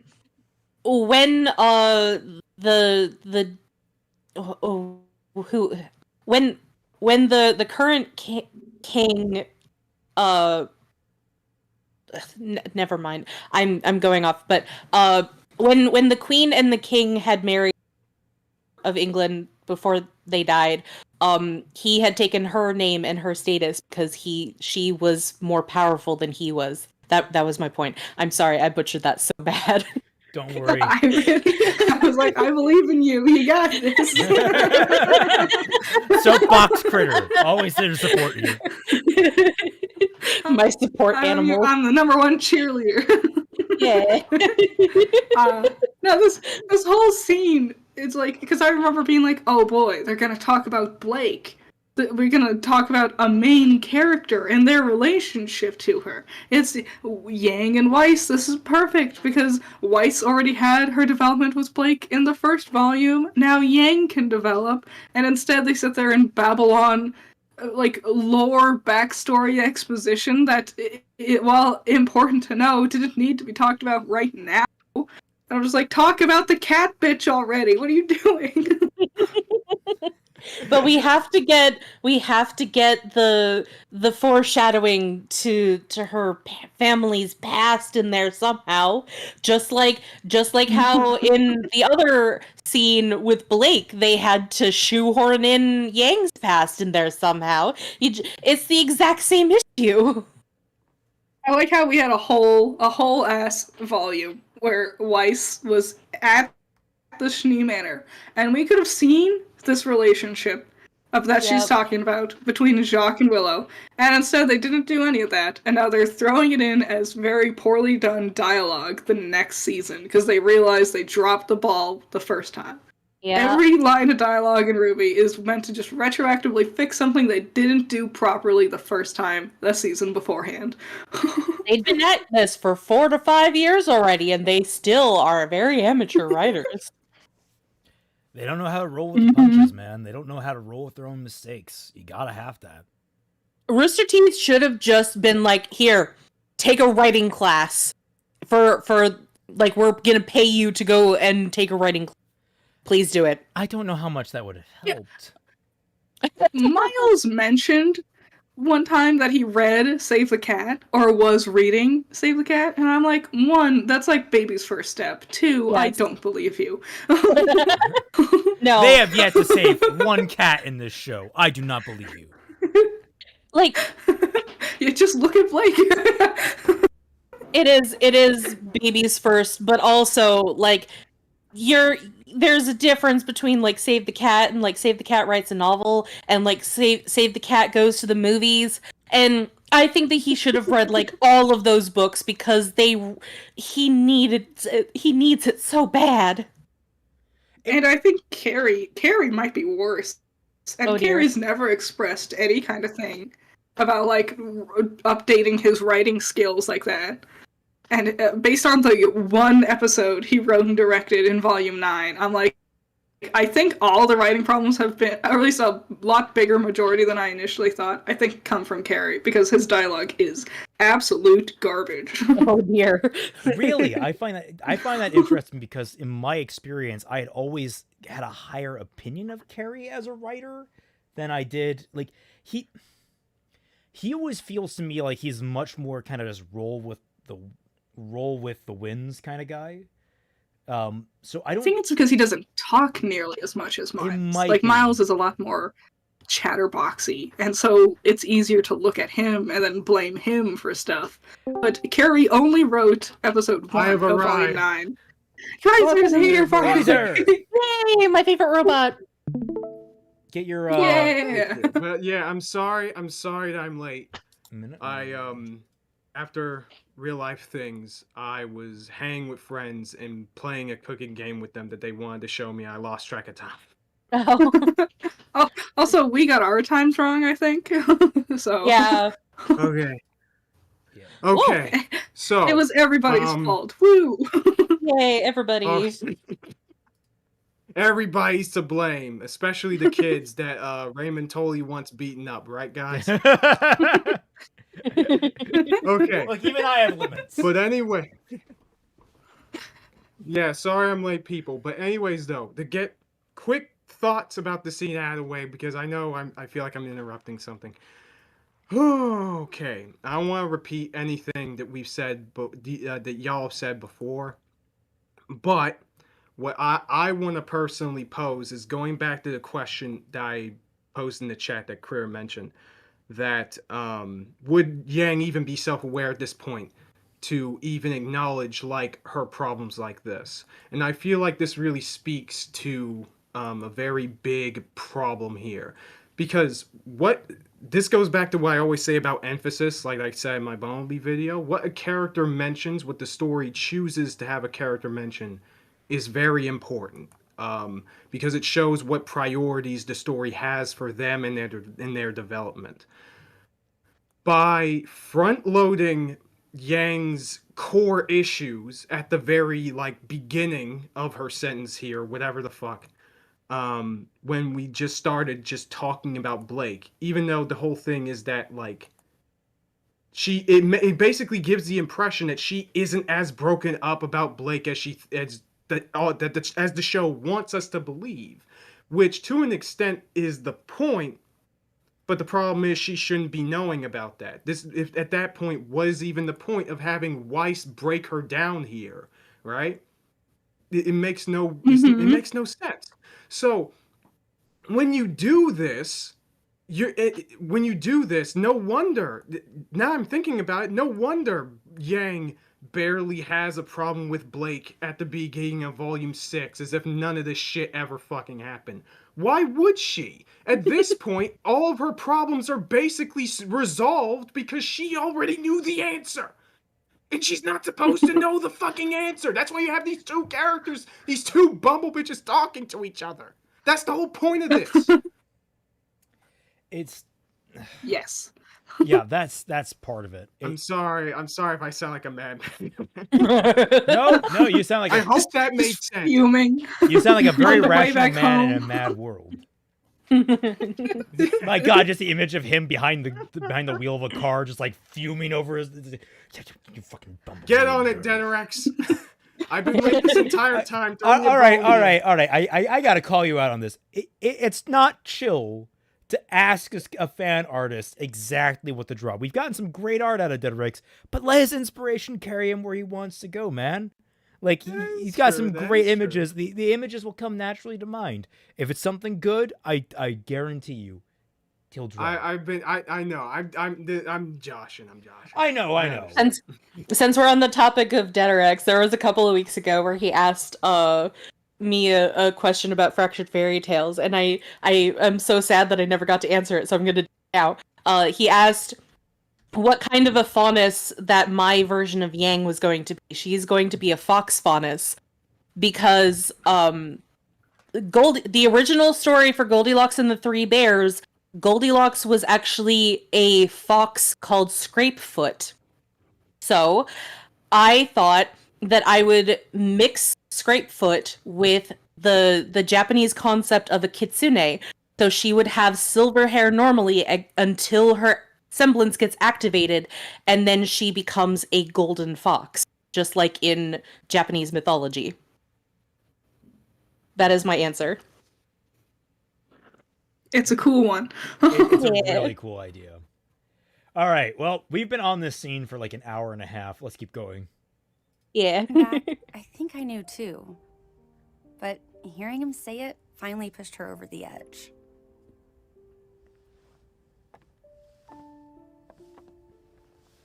First, it was separate lunches and dinners. Opposite balconies at my recitals. A glass of wine here, a glass of wine there. Should have been a glass of wine here, a bottle of wine there. I think that would have been a much better escalation. Mm-hmm. Yeah. I Doesn't agree. she say... What? Yeah, isn't her very next line bottles of wine, though? Oh, is it? It's no dinners, no recitals. A bottle of wine here. Yeah, okay. That's fair. Well, you get the idea. My bad, I'm really Ruby. sorry. You were good there. I shouldn't have assumed. You're right, though. Yeah, he shouldn't I don't have. know loneliness like you do. I Why have are we my talking own about version. moms right now? And I'll bet Blake has her own Because version too. Blake is her mommy? Oh no! It's all just mommy issues at the core of it. There is Oh, okay. Yeah, exactly. I was gonna say I just realized now, like, okay, so if anyone's familiar with Gotham Knights at all, that awful CW show that basically got only one season, if you ever watched, I watched Disparu go through it, and he was very funny doing commentary on it. Oh, nice. And, yeah, I've seen some of that guy's shit. He's really funny. Yeah, he's really funny. I think he kind of overplays some points, and he doesn't give him quite the credence that I would at certain points. But overall, he's very fair, and it's very damning in that case. But no, Right. When he went through that, one of the things that kept cropping up was that every single character had daddy issues. Every single person had really strong daddy issues. And the more I'm thinking about RWBY, it literally is every character has mommy issues. It's like the weird photo negative version of Gotham Knights in that way. No one's problems are their own. Yeah. Have you realized that? Like, I'm thinking about it. Blake's biggest No, 100%. Blake's biggest mommy issues is the fact that she doesn't have mommy issues. She wished she had a bigger reason to hate her parents.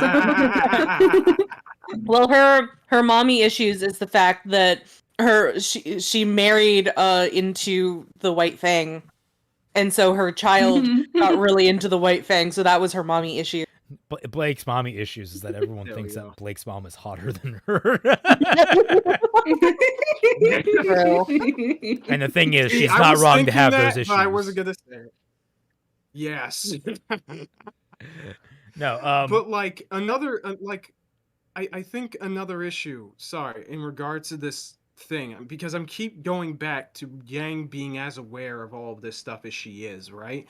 Because the next problem that this kind of provides is that her bringing up Blake at this moment, or I think she's about to, I don't know, that, you know, pointing out like, oh, you know, she should have been here and all this other stuff. I think she's gonna say that in a second, right? This makes her decision to be mad at her much more petulant, right? And like, not even petulant. It makes it more seem like she wants to be mad. She is purposefully being mad at Blake in a way, because if you're already aware of all of this stuff, if you're aware of the fact that you are hung up on Blake because you're hung up on Raven, that's the first thing you said, why in the fuck am I supposed to believe that you somehow are not aware that everybody has their problems and not just you? no, we already went over. She doesn't. Yeah. We already touched, because that's how this started. Is that she assumed that Weiss didn't have the same struggles she did, which is there is a truth to you don't have the same struggles, but you do have struggles still. Like it's a matter of stupid semantics. I was going to say What sorry, I was going to try and God, I lost my thought. Fuck. Okay, you guys go. Sorry.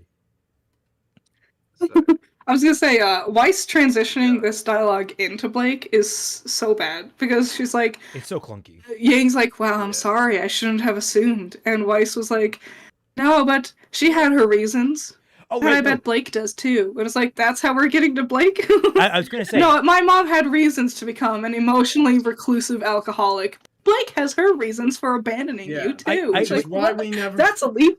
Which is why we never follow up on those reasons ever again. We never do so with either Willow or Blake at this point. I was gonna say, like, in defense of Yang, I don't think it's necessarily petulant to be angry at Blake this way, because just like it was with Raven for the longest time, she doesn't know what Blake's motives are for running away. She doesn't understand. I told you. What? Her whole issue with Blake is mommy issues. Yeah, it ties into that, but at the same time, it's like she didn't get an explanation. No, which and is we fine. never get an that explanation part is either. fine. That's how this is supposed to go. Yeah. Some things, well, in regards to Blake, I feel like there's enough to infer. But even aside from that, you're absolutely right. When I say petulant, it's not petulant for. Not even I have to say petulant is probably the wrong word to describe what I was saying. When I say that, like, my issue isn't that Yang is mad at Blake because of her mommy issues. My issue is the amount of awareness Yang has of that, and still being like mad at her anyway, despite how, at least in the same way that the show presents her, while still having her be aware of it. Like, if they make it a bit more reflective and less, like, the dialogue less, I want to say vindictive, not vindictive, less harsh. Yeah, she phrases things that are less harsh towards Blake, but more so just her complicated emotions because she's aware of all of these things. But what Blake did was still pretty fucked up, which I can acknowledge. You know, it's pretty. Yes, Blake had her reasons, but it's debatably the right one. It's pretty dubious given what she knows about Yang. But again, we come back to the issue that, like, oh yeah, if she was if they played it a little bit more fast and loose, I think this would have been fine. This could have been salvaged, but that's not what happened. That's what I'm saying. Yeah. It boils down to God. Your execution is shit. Basically, yeah. Because I'm coming to Yang's defense here. RWBY in general. I'm coming to Yang's defense here. I acknowledge Damn, are you that, telling me? but I don't like just because I think that there is that underlying element there that could be explored. They don't do anything with it. They don't. They yeah. There's so much in Are you RWBY. telling me that? There. Are Sorry. you telling me that RWBY can't write dialogue? No, they can't. There is so much in RWBY that they bring up, but they don't explore. That is almost every facet of anything that is ever brought up in RWBY. Like, no joke, the majority of the things they bring up, they never explore properly. And it is so frustrating. It's like they find that. It's like they think that It part's is. boring. It's like they think beginning an idea and ending an idea is the fun part for a story, but they never think about the actual development for any Exactly. of their characters or ideas or anything like that. Okay, this is why I don't believe Miles when he says that he has read Save the Cat, because the majority of that stuff that they skip out, that is the part in the timeline that is called fun and games. I bet he read the beginning and the end of Save the Cat. Jumped over all the stuff in the middle because it was boring. Yeah. I mean, it's like they don't understand. Like, they want to be a part of the medium that they love without understanding how it works. They don't understand the philosophy and methodology behind any of it, and they don't bother to learn it other than by the seat of their pants. So this is what we get. This is what we get.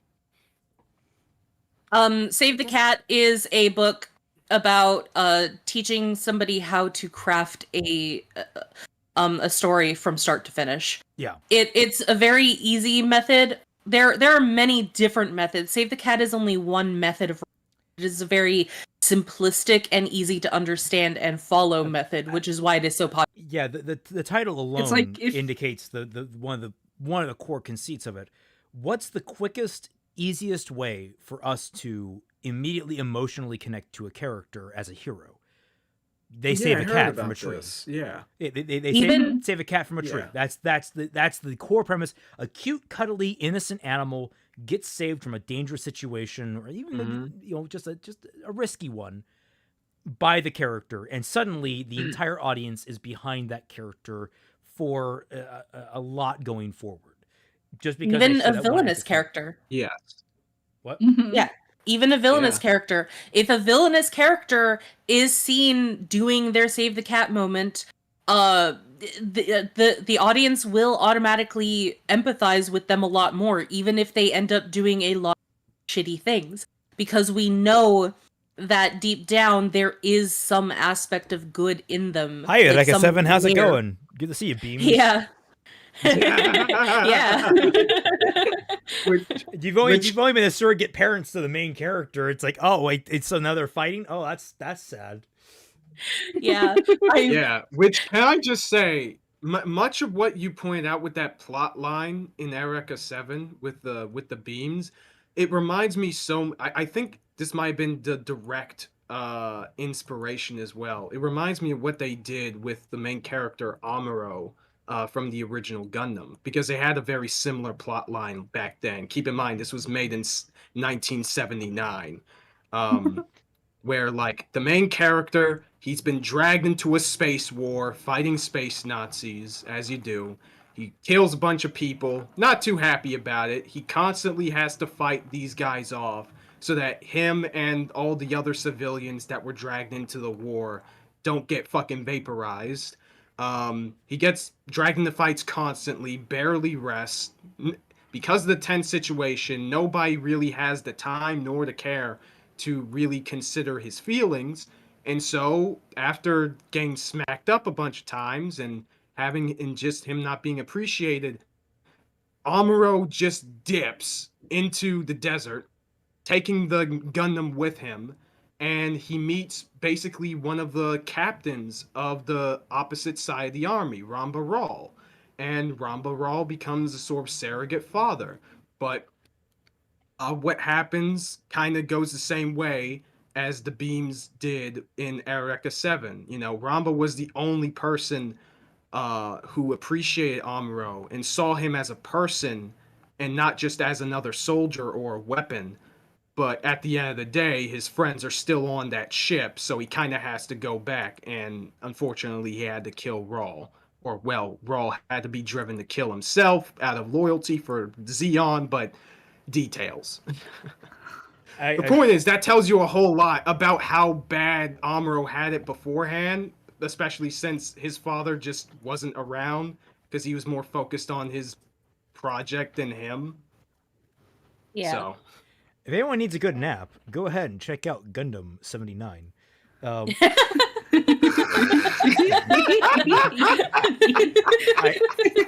I tried to give that show so much, but like I couldn't. It was so slow, which is weird considering I'm actually used to I get watching the whole, like, the original show could be a bit of a slog. I mean, it was basically one of the first of its time. I don't blame you for not having like enough patience for it. I rather recommend the compilation movies because they get all the good stuff, watching. Trimming a lot of the fat. I think that was it. I couldn't make it through the second one.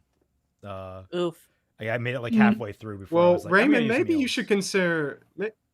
Maybe you should consider that maybe you're the problem here. Have I mentioned I'm ADHD? I haven't this stream. Robots isn't enough? Giant mech robots isn't enough to hold your attention? It would if they were actually fucking doing giant anything. Robots and war crimes.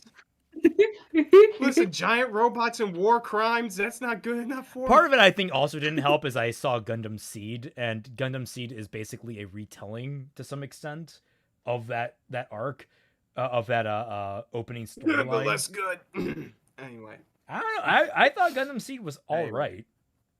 It's Destiny that's the problem. Yeah.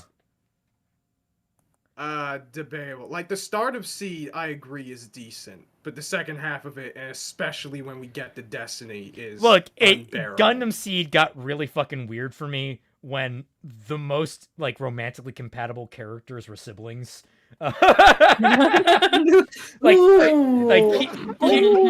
Kira meets this girl in the desert and like joins like the rebels in the desert for a long stretch of time on his own and becomes like a surrogate family member, and then you learn and they have such good chemistry together. They have so much good chemistry.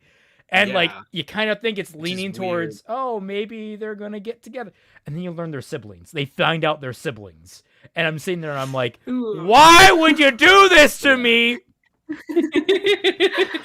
It's Luke and Leia all over again. I was just thinking.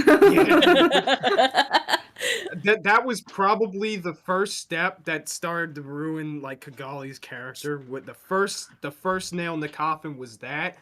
And then everything in Seed Destiny was what came after. They did that girl so fucking dirty, dog. I loved her so much. But like, I love Kigali. Like, they did her so dirty. I'm so glad. So good. I'm so glad that I only watched like 3 episodes of Seed Destiny, and one of them happened to be like her getting cold feet at her political marriage. That's the only thing that I know about her character in that, and I'm so glad that I didn't watch anything so that Kigali wouldn't get ruined. It gets even worse when you look up the behind the scenes stuff between like the main director of the show and Kigali's voice actor, because she did not like her at all. Oh. That's sad. And that was part of that is insanely petty. Like the director is the reason why her VA barely got anywhere in the VA business after that point. Oh, wow. Oh, that sucks. Yes. That is... I mean, God, so fucking petty. Fuck. I hate that because the director was obviously in the wrong if that season wound up the way it did. You should give Gurren Lagann and Code Geass. You might like it. Oh, I love Code Geass. In fact, it's on the list for me to show Twilight. Yeah. Gurren Yeah, it is. Lagann never interested me. I'm not into super mecha, and that is I have my limits with that. I can't. It's something that doesn't appeal to me. I don't know how to describe it very much. I think there's maybe a couple examples of it. I know Gurren Lagann. I'm nothing against Gurren Lagann. I don't say anything about it. Okay, but like if there is a super robot show that I think would fit your vibe a little more, definitely watch Big O if you haven't. That one is on my list. I didn't know it was considered one. a super robot show. That it has real robot elements. It's a bit more closer to real robot than super, but it's basically kind of super-ish. Also, Raymond is now Plus, that's a real robot. Raymond is now shying away from the Big O. To be fair, Big O also has... Big O is great! Big O also has problems with the sheer scale of it. It's like I think it's a pretty damn big robot, isn't it? It's pretty massive. It is really big. Because that's the problem I have with like Pacific it's in the Rim. name. It's in the tin. Pacific Rim I had a real problem getting the Pacific Rim for a number of reasons. Not only was it poorly written, but like the robots were like 70 stories tall, something crazy like that. Jesus Christ, that thing just could not walk. I have no idea how that thing fucking functions.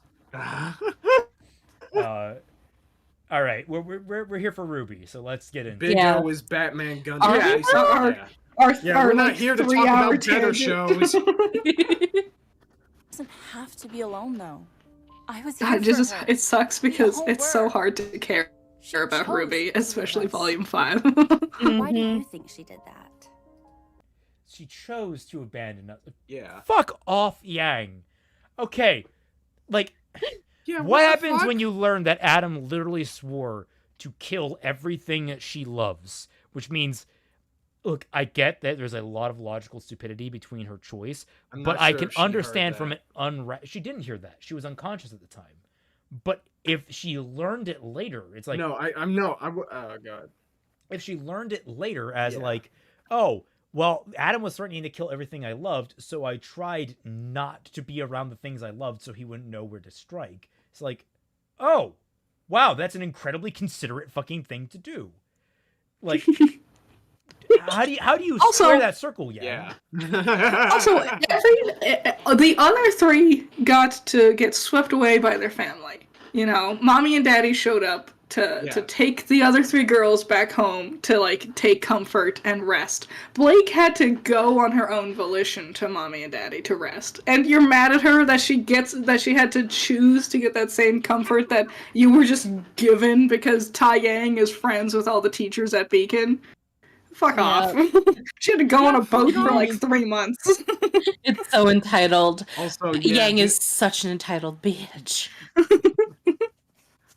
Also, this is me trying to get back in the stream. Kaiser's making his way downtown. So I thought it'd be funny if you were in a car, but I had not considered using the power armor. Yeah, that honestly, what Derek's comes up with is really cool. It's honestly you're exactly right. This what I was so picturing. freaking entitled. Yes. Honestly, writing those things in the games have always been so fun. But anyways, though, like freaking, this is massive entitlement. Like to an extent, I was willing to not. I even considered this while I was making my video. But I kept it out because I was like, okay, maybe the whole point is that Yang isn't in the best state of mind when it comes to this. But the more I thought about it, especially since coming to this stream, the more I'm like, okay, am I gonna make another addendum to my video now? It's like, dude, Yang the dumbest... is such a bitch. The dumbest thing is they have good reasons built in to the plot they've written for Yang to be angry at Blake, and they've given her the stupidest ones instead. Yeah. There's just everything about this scene seems to be wrong, and that's what makes it so fascinating because you can pick it apart and lay it out on the floor and you can see everything that is wrong with it. It's so fascinating. Yeah. Yang wasn't unconscious. She was outside the But building. it does Okay. pass the Bechdel clarification. test. So that's all that matters. It does, technically. Not the best way. Technically. I mean, it doesn't take all that much to pass the Bechdel test, which is partially why it's so pathetic that a lot of stuff doesn't when it really should. Not everything has to, mind you, but the stuff that should, that often doesn't, is disappointing. But yeah, it doesn't take a lot to pass it, and yeah, this technically does. But that's not really saying much. I mean, RWBY automatically just passes it for a lot of reasons that just aren't related to anything. It does. I mean, this show, just because a show passes the Bechdel test doesn't automatically make it feminist. Not with that. No. The entire time Blake was at Beacon, she was afraid to open up to people. She tried to keep her past separated from us. She tried to protect us. Eventually, That didn't those last walls very she long. put up came It's down. pretty obvious. Literally, that was all the first season, and that was a matter of fucking weeks, Weiss. Season 2 started with their second term. They only had 3 months. Also, what do you mean she tried to keep her past a secret? Everyone did. We didn't know about Ren and Nora's past till the 4th volume. We didn't know anybody's past. Blake did not seem special in this regard. Yang only came Who loose cares? about her mommy issues in the second fucking volume. But nobody cares about Ren and Nora except for you, Critter. RWBY didn't get a character until volume 9! I care about... I love them so much. I wanted Yeah, they deserve so much better. Especially They are Ren. Jesus they are the better characters, but nobody cares about them. Well, maybe that's their problem, okay? Number 1 Ren and Nora fan. Fuck yeah.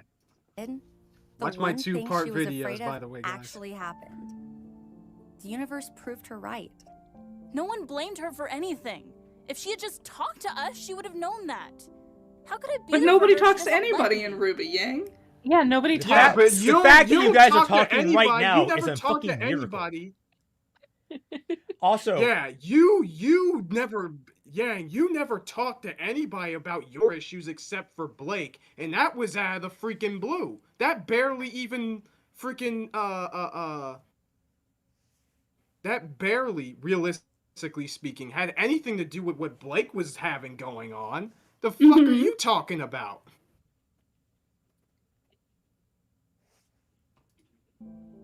What if I needed her here for Do me? you got any more? I thought I interrupted you. it's all about me. you. It's all about I know me. it's not easy. Jinx. Yeah. I'll say It's all That- about me. the question that has been the main focus of these streams is this a Bumblebee moment? That one line, what if I needed her here for me? That was the first thing that I actually think was Rooster Teeth intentionally really leaning in towards baiting this ship. Yeah. Like really, this was the I most feel they like decided to do. this And was this is them where I testing the have- water. Oh god. I feel like this is them testing the water with like a Possibly. serious attempt at it, in the sense of like, what if we threw this out here and see how fans react? And people reacted really well to this scene. I remember people highlight this scene as one of the best moments of Volume 5. Everybody loved this. People cut away Volume 5, but they're like, but keep the Weiss and Yang. Well, Mhm. the problem Right. is that it is the one good scene in a sea of absolute garbage, so of course it's gonna stand out. Well, Exactly. and we've already proven at this point, or at least torn apart, it's quote unquote good. Yeah. Yeah, And quote all the- unquote good. But dude, dude, this is so bad because like I say, I keep talking about my video again, but I have to really hammer this home. Why in the you guys already mentioned how shit much of a shit fest the timeline is in regards to how much time Yang and Blake spent with each other and how much we even got to see any of that before this moment. What the fuck? Why in the world, Yang, are you this emotionally dependent on Blake when you've only really interacted with her like in a close manner a couple of fucking times? Where is this coming from? All you have done was support her emotionally. What the hell is she able to add? She's a total wreck. That's obvious. I told you. It's they connect with each other because of trauma. The reason why she needs Blake is because she went through a traumatic moment, and they have to do bonding through their trauma. Josh, Yang. Yang, what if I need her here for me? Were you there for Blake when she revealed she was a faunus in front of Weiss and ran away? No, you sat on a chair, didn't even move. Yeah, you really sat on your ass. I need you there. What if I need her there for me? Was she next to you when you broke Mercury's leg? No. Blake said she didn't know if she could trust you yet. So the idea that now she's like, well, what if I needed her here for me? There's nothing about their relationship that feels like it's built towards this idea between them at all. Josh Thomas more new saying that line could also mean I want my friend here to help me, especially since I lost my arm for an ungrateful cat. No, that's what I'm saying. Is like, oh, Critter, everything okay? Yeah. Oh. Uh-oh. No. Had a bit of a freak out, ladies and gentlemen. No, I think her just thing dropped for a minute. Okay. Also, you're absolutely right, number one rival. We only got to see a literal, like a little speck of the amount of time that supposedly they have been together in canon. That is so weird. And even when you take into account like side material, like the mangas and comics and shit, they barely added much anyway. Well, if I could finish my point, because like I got interrupted by technical difficulties here. I'm just waiting for Critter to get things back online. That's why I said I think it was them testing the waters, because this is such a non. And she's dead. Oh, she's back. Oh shit. No. This is the such revival of the mouse. This is such a non-overt. Yes. Non-overt romantic thing that you could easily just be like, yeah, no, it was talking about a friend if it got like a negative reaction. But if the reaction was in the positive, I was like, oh my God, it's so romantic that she's having these, like, then they could be like, oh yeah, no, we totally meant that in a romantic way and we're going forward with it. Like, it's a safe line for them to balance on. It really does feel safe, but also I'm sorry, but no mercy. Even Universe has already been a thing for a couple of years now. Like, you're not treading new ground with this shit. Don't be so cautious. Don't be cowards. And also, this is literally, even prior to this moment, this is the most popular ship in the entire fandom. You mean to tell me you need to test the fucking waters with this shit? Who do you think was going to have a problem with it?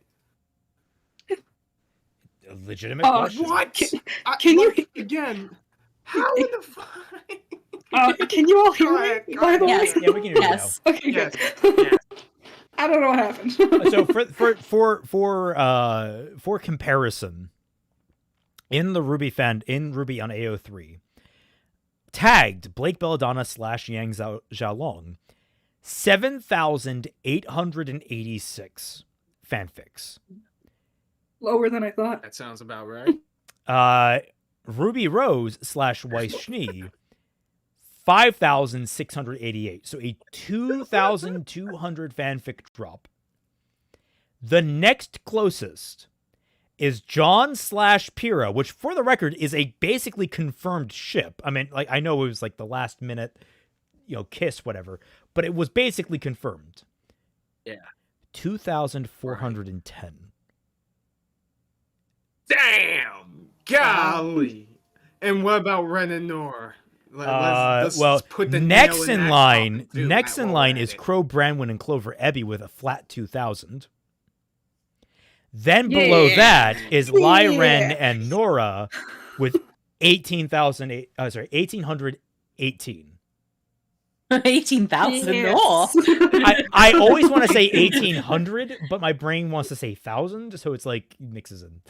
And I just can't do numbers at all. below that is Weiss, and Yang, which is 1,062. Then Penny and Ruby, then Blake and Weiss, then Blake and Ruby, then John and Ruby. Also, can I say So yeah, the Jean and Pyrrha ship is a really terrible one, and the only reason why It people is. ship it is because it was one-sided. The only reason why Jean is so torn up about Pyrrha is because she kissed him 5 minutes before she died, and he's hung up over it. I mean, Yeah. I don't blame him. Give a shit honestly. about her. I'm not He gonna. didn't give a shit about her until then. Well, I mean, like I still think they were friends. I mean, okay, clarify. The I'm show talking about romantically. Yeah, but what I'm saying, like, I think that would fuck up any guy. It's like wait, you had what? I mean, yeah. What? And then like after, it's like, oh, she died. What the fuck? Yeah, your first kiss 3 minutes later dies. It's like, what? But I'm cursed. Yeah, it's like I understand John being Yeah. hung up about Pyrrha. I genuinely understand it. And I think that Right. there's a dynamic. There's a reason why I'm actually a really big fan of Evermorrow and I auditioned. Is like I like that they're doing it's the sort of not everything went to shit storyline, and John and Pyrrha can actually be together. And Oh yeah, I it's- heard about that. I think it's a really cute idea of them being a power couple. I actually really like that idea, and I'm happy to see at least one Mhm. fan taking that to taking that and running with it. And I'm happy. You're right. Yeah. Mixed coffee. I was actually going to mention you should look at the fanfiction.net numbers. Oh right. That's a little it's I always forget that one exists. I always forget the AO3 exists because I am actually against the grain, and I think that AO3 is kind of a terrible. I don't like it. This has been the take that has actually proven the age gap between us. Oh my god! I mean, for the record, I'm like, ew, Leon fanfiction critique. looks old and gross. Team Jack Civil War. AO3, the fanfiction.net. the main problem that there are two main problems that I have with it. One is the tagging system is way too bloated, and you cannot find a goddamn single thing on AO3 because nobody knows how to fucking tag properly. So in order to find all of the fanfics that you have that you want to look for, you have to do like 10 different tags because people will tag it differently every single time. There is no standard tag for That's what I've anything. noticed, yeah. I do agree. Yeah. And some people will do that thing, like when people make tags on Tumblr, well, they're just like put their thoughts into like, is Yes, this how I you hate it. tag IDK? Lol. And thoughts There at are the end of times the day. where a writer actually makes that legitimately funny, but you're right that very often people just fall into like writing basically their whole description in Yeah. the tags. It's like, what the fuck are you doing? Yeah. Yeah, I Like- saw like that, that one- too. I was have like, the what stats for the hell? record. So, Okay. on Archive of Our Own, there are 40,193 RWBY fanfics total. Let me actually get my calculator out because I don't have that at the ready. And of those is 7,886 Blake and Yang. Computer, can you please get me my fucking calculator? Computer, there we No. go. Thank you. Let me click that. I wanted to get the percentages because I think it's just interesting. Ew. What? That was the lamest sentence anyone has ever said. Oh Get my percentages. I 'cause play think it's tabletop interesting. role-playing games. I am a nerd. Actually, I'm a dork. As someone It's a who difference. never figured out how fractions or decimals work, it just like triggered so many bad memories of school. Same. Same. Why do you think I'm an artist? Because I can't do math. yeah. Yeah. Divided by 7. How you think I feel? I had to take statistics last year. Again. Ew. Yeah, but you're a robot. Ew. Not True. you. So Gosh. shit. I'm trying to remember exactly how to do this. It's been a while since the percentages. 7.8. Just go to percentagecalculator.com like everybody. Like a normal person. No, okay. So there it is. 19.4% of AO3 fanfics are Bumblebee. Okay. Meanwhile, there are 21.8 thousand fanfics for RWBY on fanfiction.net, of which 4.7 thousand are Bumblebee. So 8. It's a higher percentage. It is a higher percentage. It's 21.5. So I find that a little bit interesting. So it is at least roughly 1/5 to a quarter of the fandom that are producing Bumblebee, at least on the writing side of things. So you have a market. Right. Yeah. Yeah. So this is why I am. Well, I can understand. Like, here's the thing. This is one of the main reasons why I'm going to take RWBY at their word when they say that this shit was planned from the beginning, is because people, when you think about it, think about how funny that is. They actually planned. Think about it. If they planned this shit from the beginning, this just means they're just that stupid.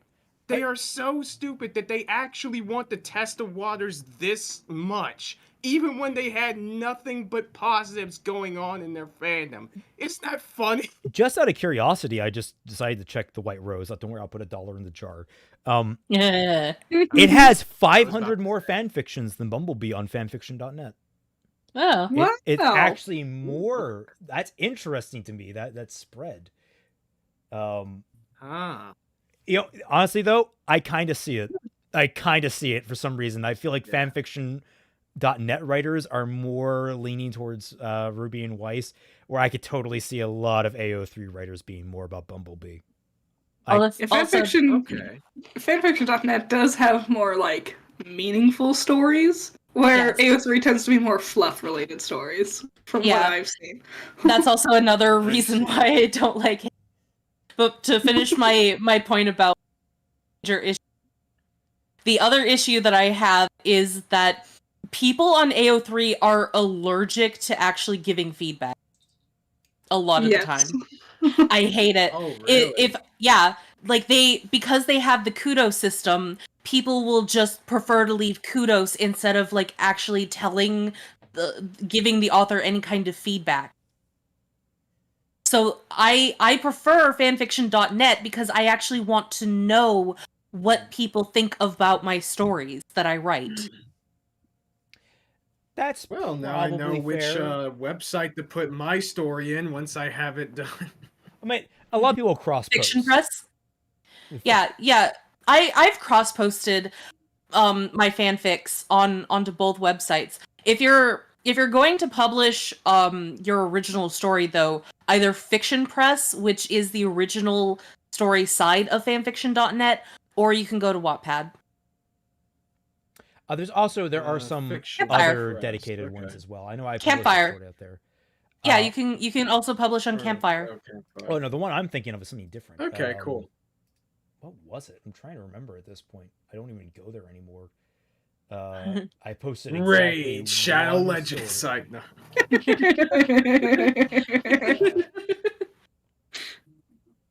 God, I That's a sponsor of this stream. No, not sponsored. Inkit. That was what I was thinking of. Inkit. Oh. Yeah. I published on there. I think I heard that name before. Yeah. Cinesloth says Scribble Hub. There's a lot of sites. Anyway, when you get back to this, because I just got texted that Mom's making dinner. 7 minutes. We're how many hours in? Several. Oh god. The only thing we can do now is be there for her when she's ready. When she comes back. If she comes back. Yeah. She will. Yang, you... I would love just a cuts there and like Always Sunny theme plays. Blake never came back. You use that a lot. I love that cutaway gag. It's so much fun. Just it's such a simple gag. Wait, did It's you just already... like I want thing to happen. Thing did not happen. That just Yeah. it naturally evokes humor. I don't know why. And even Blake. All right. Or more Thanks like for family to giving me me the than my idea of the brother intro or for my even next my- addendum, Raymond. Also, wow, Weiss, Blake is more family than your brother. God damn, poor Whitley. He doesn't give a shit about Lord. Whitley. Who cares about Whitley? Shitley? Yeah, seriously. Jesus. Their big conclusion for this problem isn't helping Yang with her issues about Blake leaving. It was, well, when Blake comes back, you gotta be nice to her. But that doesn't help Yang with her problems now. Exactly. These are I would do band-aid anything for you solutions. three. And I'm willing to bet Blake feels the same way. So, when Why, she's though? ready, I'll be there for her. Yeah. Why though? I Yeah. know we're not as Why? close. Why though? But I'm here for you too. Yeah, freeze burn! Yeah! Yeah. And then there was much making out to be had. I'm here to fill in while she's gone. Oh my god. Oh, It's Ruby, that you're main just in character who time. never gets to do that. Join in. It's not like your actual Yeah, sisters. I think that's. Yeah, it's not like you contribute anything else to any of your own sister's fucking development. They aren't sisters in God. Fractured Fairy Tale, and ooh, the amount of people that were upset at that when I told them. And, I mean, they're barely boy. sisters. I mean, here. They I- could be cousins. Exactly. I still remember. Exactly, I did make them cousins. I think Good.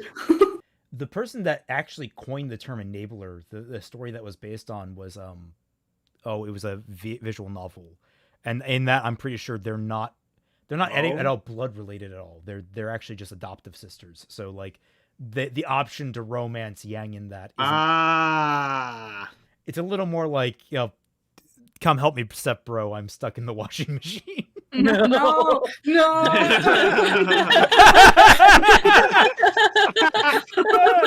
I is it A Court of Summer Rose? I think that's what it was called. Is Oh my everything Lord. okay? Yeah. Yeah, She it got walks in, solved in "Is 5 everything... minutes. Ruby walks in. She's like, "Is everything okay?" And Weiss is just Oh. on the floor. Black eye. I had not meant that juxtaposition. That's just the next relevant scene. No, there, yeah.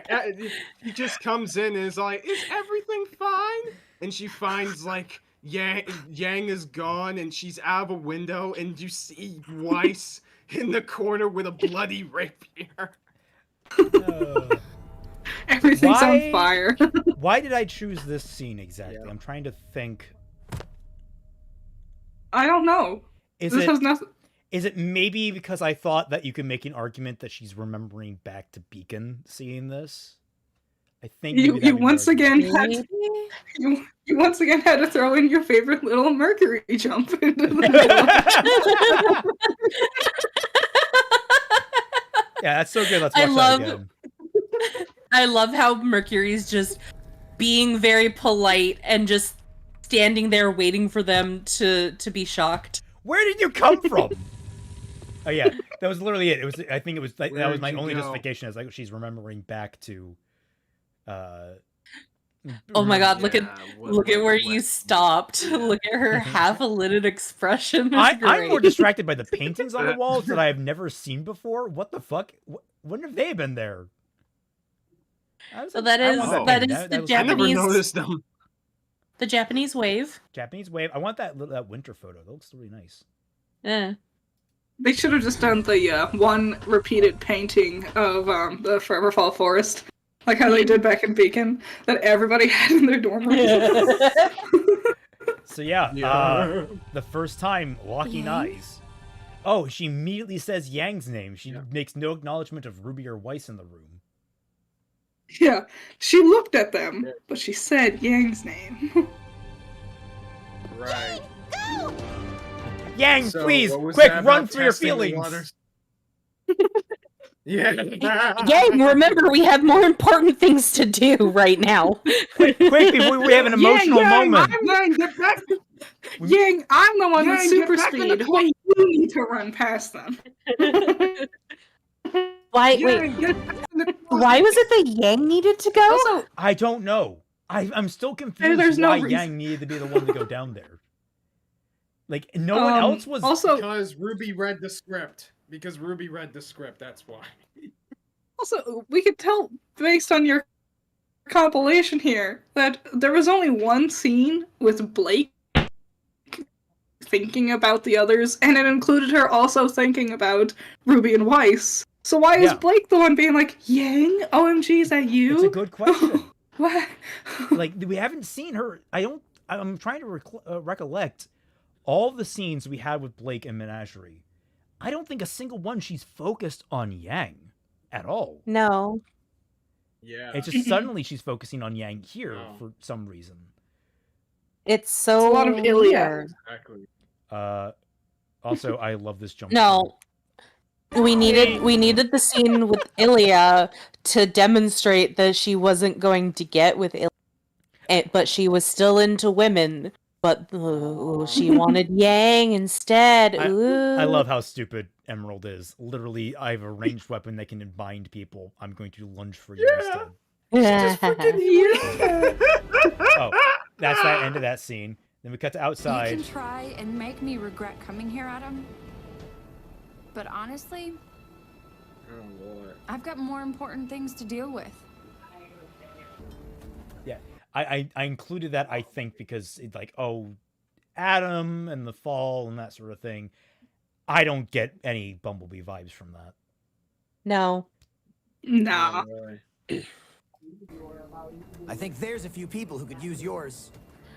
It's really weird too, because she acts as though Adam's whole thing is like, oh, you need to pay attention to me, and she's just like, no, I have more important things to pay attention to than you being a terrorist. Why don't you just go home and like But, sit on your yeah. bed? M3D, RWBY really sent Yang to Like, go get again, Xiao, my everybody... Yeah. Like, seriously, again, it's like characters are just reading the script ahead of time and doing things that they otherwise wouldn't just because the story needs to happen. Is Yeah, it's weird, Adam the characters are reading the script, but based on everyone's performances, they didn't read the script. yeah. Is Yeah. Adam a threat or is he a mild annoyance? I can't tell which. Sometimes it's both Yeah. at the same time. No promises. That moving her hand down his arm was very sensual. god. Why did you do that? Yeah, I was gonna say, like, that seemed like a pretty decent Blake and Sun moment. Not like, Yeah. the most telling, but I mean, Yeah. Oh, they looked at each other. Love.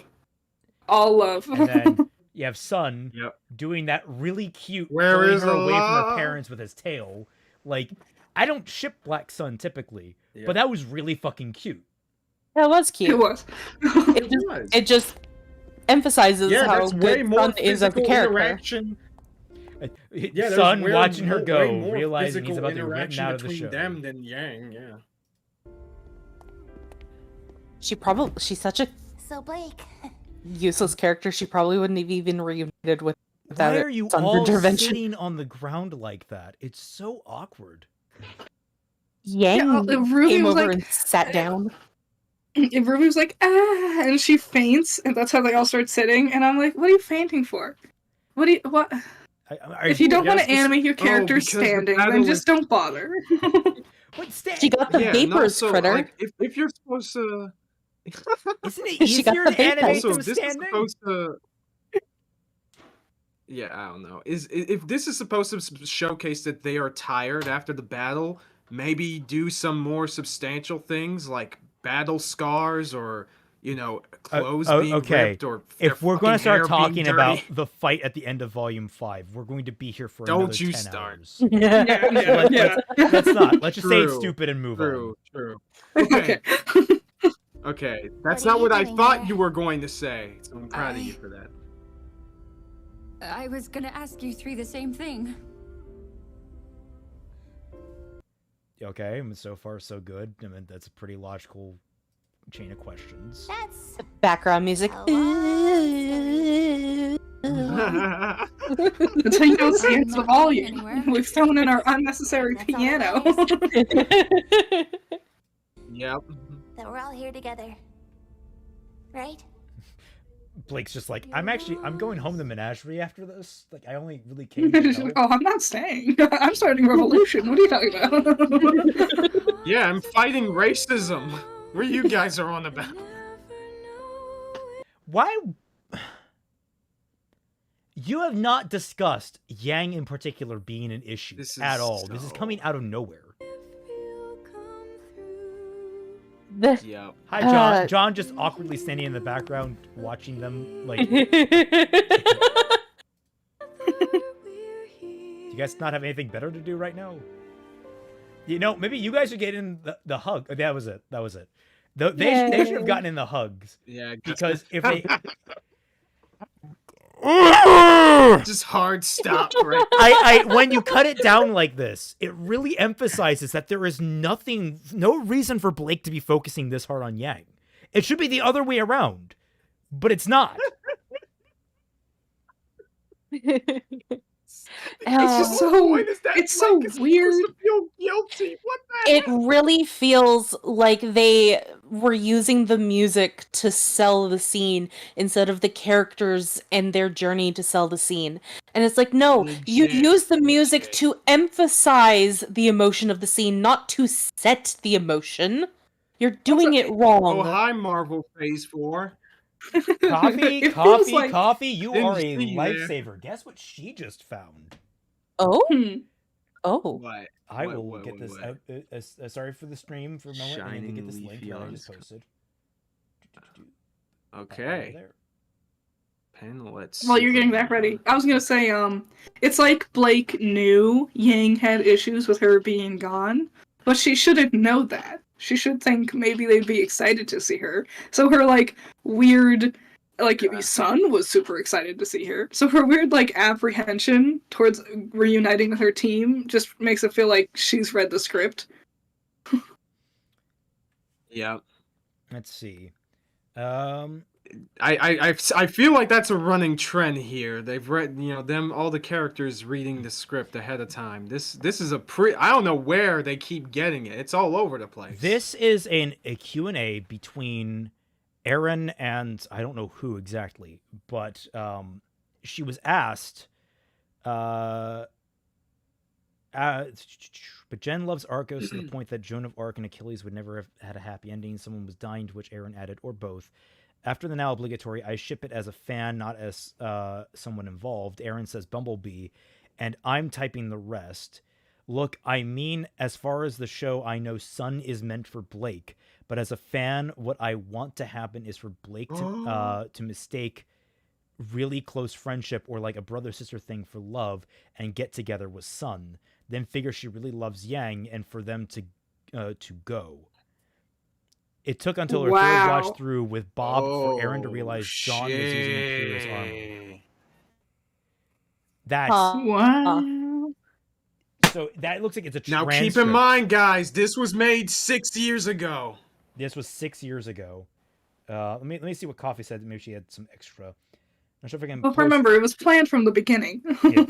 But the Aaron comment about Black Sun wasn't about them I'm making out. It was a Q&A at Supernova 2018. Apparently, she said Sun was meant for Blake, and then she said she preferred Bumblebee to happen instead. Can't find the video, but someone transcribed a bit of it. Okay, so it's from a live interview. Oh, That- but guys, this is just a ruse. This is all just a ruse, okay? Just to make sure that the sell the impact of the ship finally happening. So the reason why Blake and Sun are such a well-developed couple is, surprisingly, for once, Rooster Teeth actually did a good amount of writing, except they shot themselves in the foot because they saw that there was a bigger fandom and they wanted more money. They tried to pivot into it. You wanna? And they did it super. Do you mind super if I loosely? Yeah. Wow. Yeah. Do you mind if I send this link to chat? Oh, go right ahead. For them to see it for themselves. Yeah. Because if you wanna. It's not just enough that we just say it, but we gotta actually just freaking show it to the people. The people. The people. But yeah, this is insane. To you, the people. If you post in chat, I can mod you.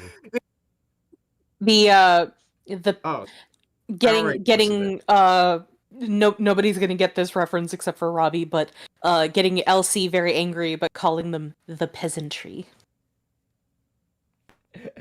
Sorry. I got that reference, I think.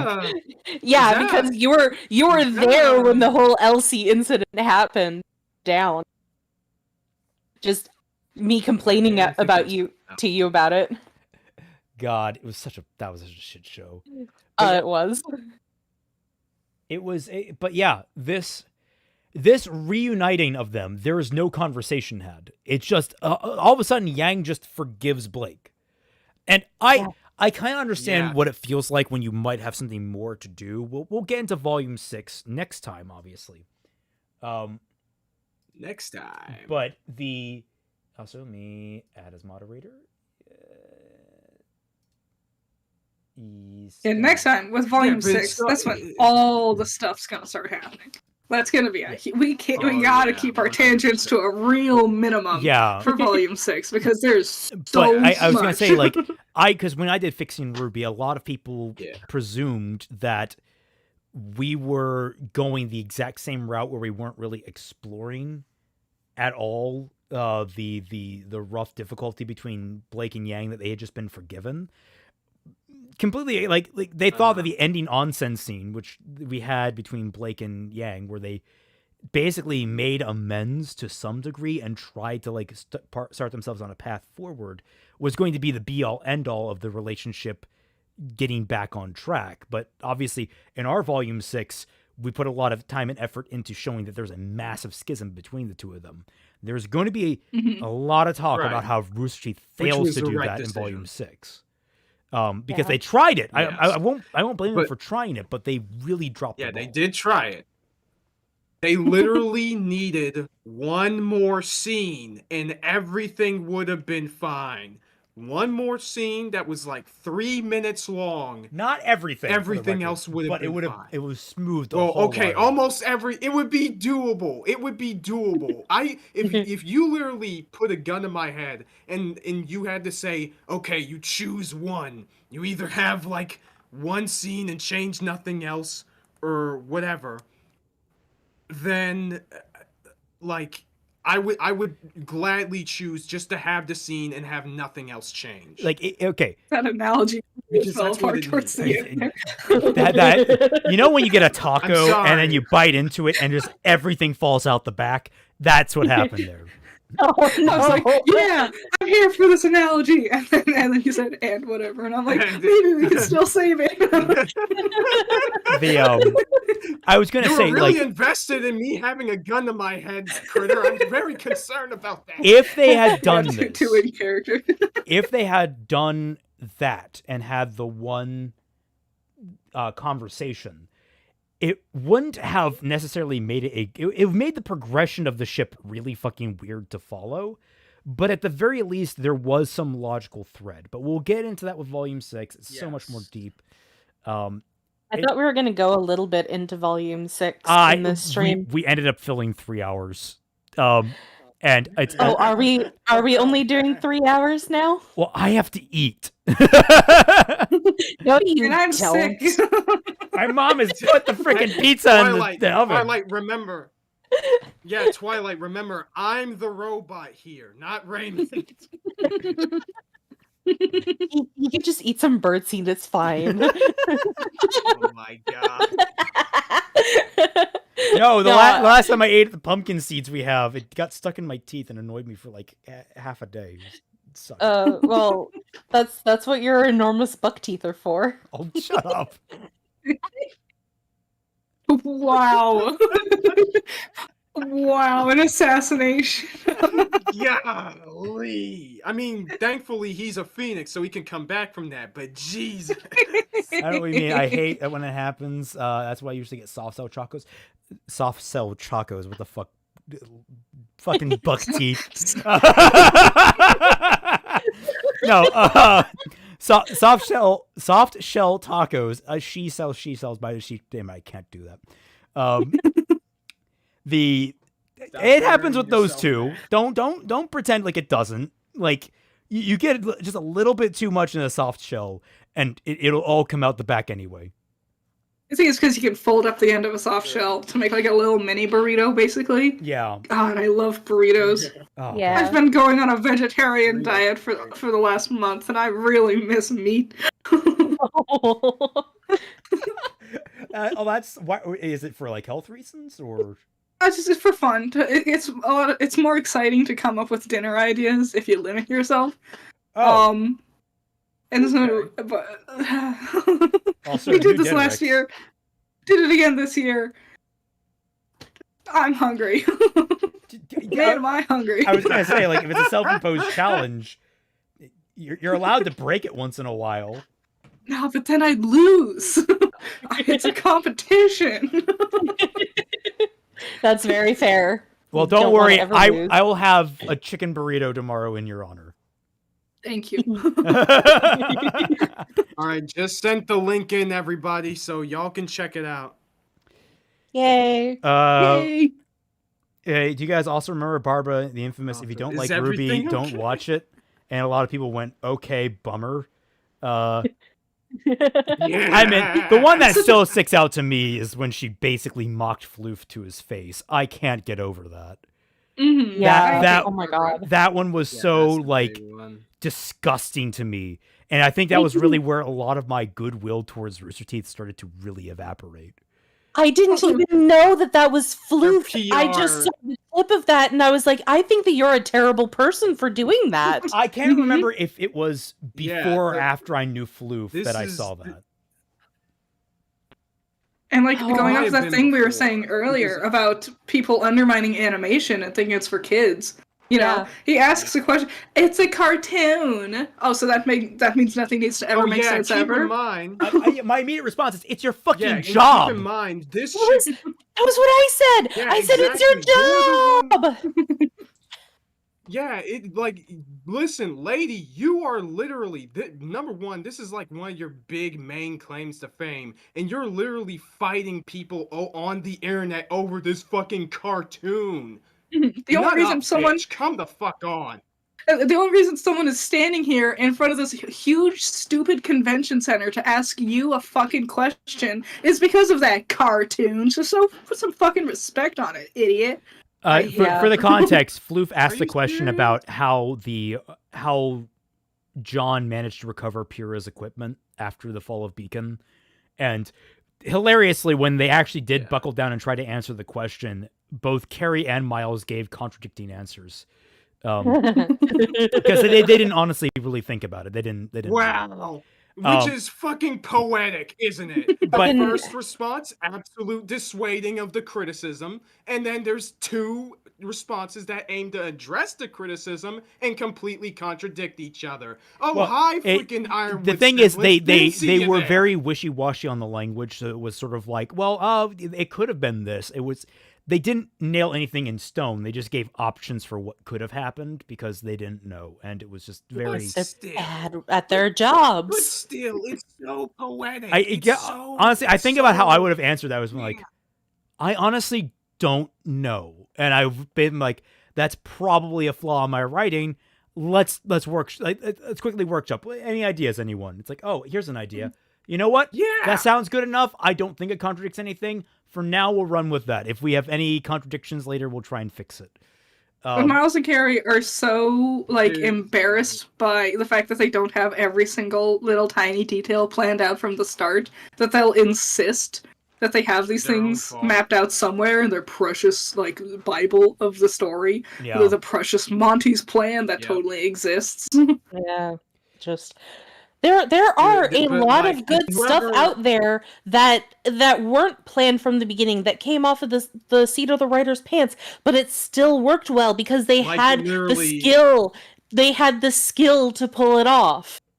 Mm-hmm. Like literally everything Hayao Miyazaki has ever made. Like he Yeah. barely plans out any of the stories at the start. But Yeah. all of his movies came out really excellently. Now keep it in. Fast forward to freaking Rooster Teeth, where they have the absolute most insecure, and I'm going to hammer this home. This PR is in fucking secure. It is hilarious. Yeah, why in the fuck would a grown-ass woman who is so passionate about this cartoon be this quick to dissuade somebody's very reasonable question? It's not even like a super scathing one either. You know, this isn't a Jamie Marchi situation where Yeah, it's Fluke was actively nothing but addressing polite. something controversial. Yeah. Anyway, I just got informed pizza is done. I'm starving. So, kind of want to start. Pizza time. Closing thoughts, everyone, please. Closing thoughts. Eat your Pizza num-nums. time. That's my thought. Unless you're vegetarian. Then you get to eat a lot more ice cream, though. Oh, true. Closing thoughts. Yeah, I think that the Switch. Oh, sorry. I'm sorry. No, go ahead, Twilight. Say your thing. I think that the switch from what was going on pre-Volume 3 to what's going on now is pretty jarring, and a lot of the dialogue that they used in order to force the Bumblebee interactions and the dialogue was very, very amateur and very blatant.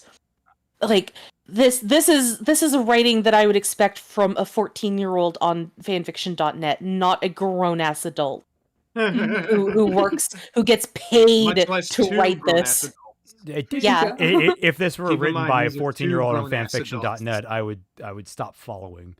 Like, I expect more from my 14-year-olds on Yeah. fanfiction.net. Honestly, yes.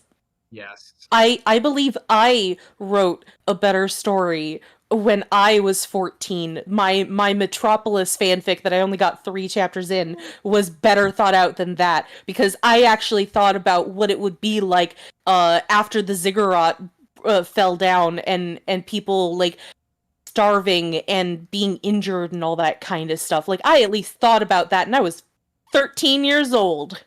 I had more thought than that. Oh my god. All right. So- Okay. those are to my lower, thoughts. to lower. Kaiser, get your thoughts All right. out. To lower the temperature a little. Yeah, totally. To quickly lower the temperature a little bit. So, I think since we basically said all we really need to say in regards to the ship at this point in the show, in regards to my personal thoughts, nothing. Take everything. It's really funny how much I try to be as conclusive in regards to my Bumblebee video and my thoughts on the ship as possible. And especially in regards to the first scene that we spent 2 of our 3 hours on. Thanks a lot, guys. Freaking, I didn't think that there would be more for me to complain about in regards to that scene, but we've somehow managed to. And I think that speaks a lot to how much this ship actually fails. Even whether or not it was planned or whatever the hell, however you guys feel about it. At this point, they have done nothing to deserve it. This pacing is terrible. And the pacing is one of the biggest problems this ship faces. Yeah. Mm-hmm. So that's all I gotta say about that. But like, sorry, just last thing. Going into Volume 6, we'll say whatever we need to then, but think about how quickly their conflict was resolved prior to this point. If Blake didn't do what she did in Volume 6, which we'll get to, Yang, this plot line would basically be over, and they would just be friends, and there would be no issues that they would resolve, and that is absolute horseshit. My closing thoughts are: there's a very noticeable downgrade in the writing quality, which makes me think that they don't know how to write a serious drama. They only know how to write a story when there's an element of fun or comedy, because their writing was much stronger in volumes 1 through 3, and through 4 and 5 so far. It's been so much sloppier, and it just seems like they just didn't know the limits of what they were capable of writing, and instead decided to double down on that, and that makes the development of these characters much more noticeably bad. Like, I don't usually sit there and tear apart every single line of dialogue a character says, but it's so easy with RWBY because every single line is noticeably bad. I would agree. Yeah. Also, Periodic Pete, thank you for, well, I guess this thanks goes... wishing Kaiser a happy 2K. I didn't know how to feel. Yay! Happy 2K! Yeah, I finally got 2K subs, and thanks a lot, you guys. It has been absolutely great. I got a new video coming up, but I couldn't have done this without any of you, whether or not you're subbed to my channel. Probably most of you already are, I think. And I would really like to say thank you. This has been a massive blast. And I hope you guys stick around. And we're happy to have you around here. It's great. As for my final thoughts, this ship, man, the turnaround on it is so insanely fast. Like, I'm getting literal whiplash. Wow, I'm just like, what the hell has happened? Gas, like, gas, and it surprised step me on the gas. how it legitimately is that one moment of Blake looking at Yang in the hull when like they first see each other for the first time, and she goes, Yang, and it's the one that sticks out to me most because, again, Blake didn't talk about Yang in isolation at all leading up to this point. It was always Yang talking about Blake in isolation. So why was Blake so focused on Yang? It just baffles me that it wasn't at all well established. And it wasn't like she didn't know that Yang was missing an arm either. So, just so weak. Yeah. So weak. Or that we didn't get her to see her display her guilt either. Yeah. It's insane. And it's only going to get worse going into Volume 6. Thank you all so much for joining us. It has been an absolute blast. I love these streams. They are just so much fun. And we'll catch you all on the flip side. Bye!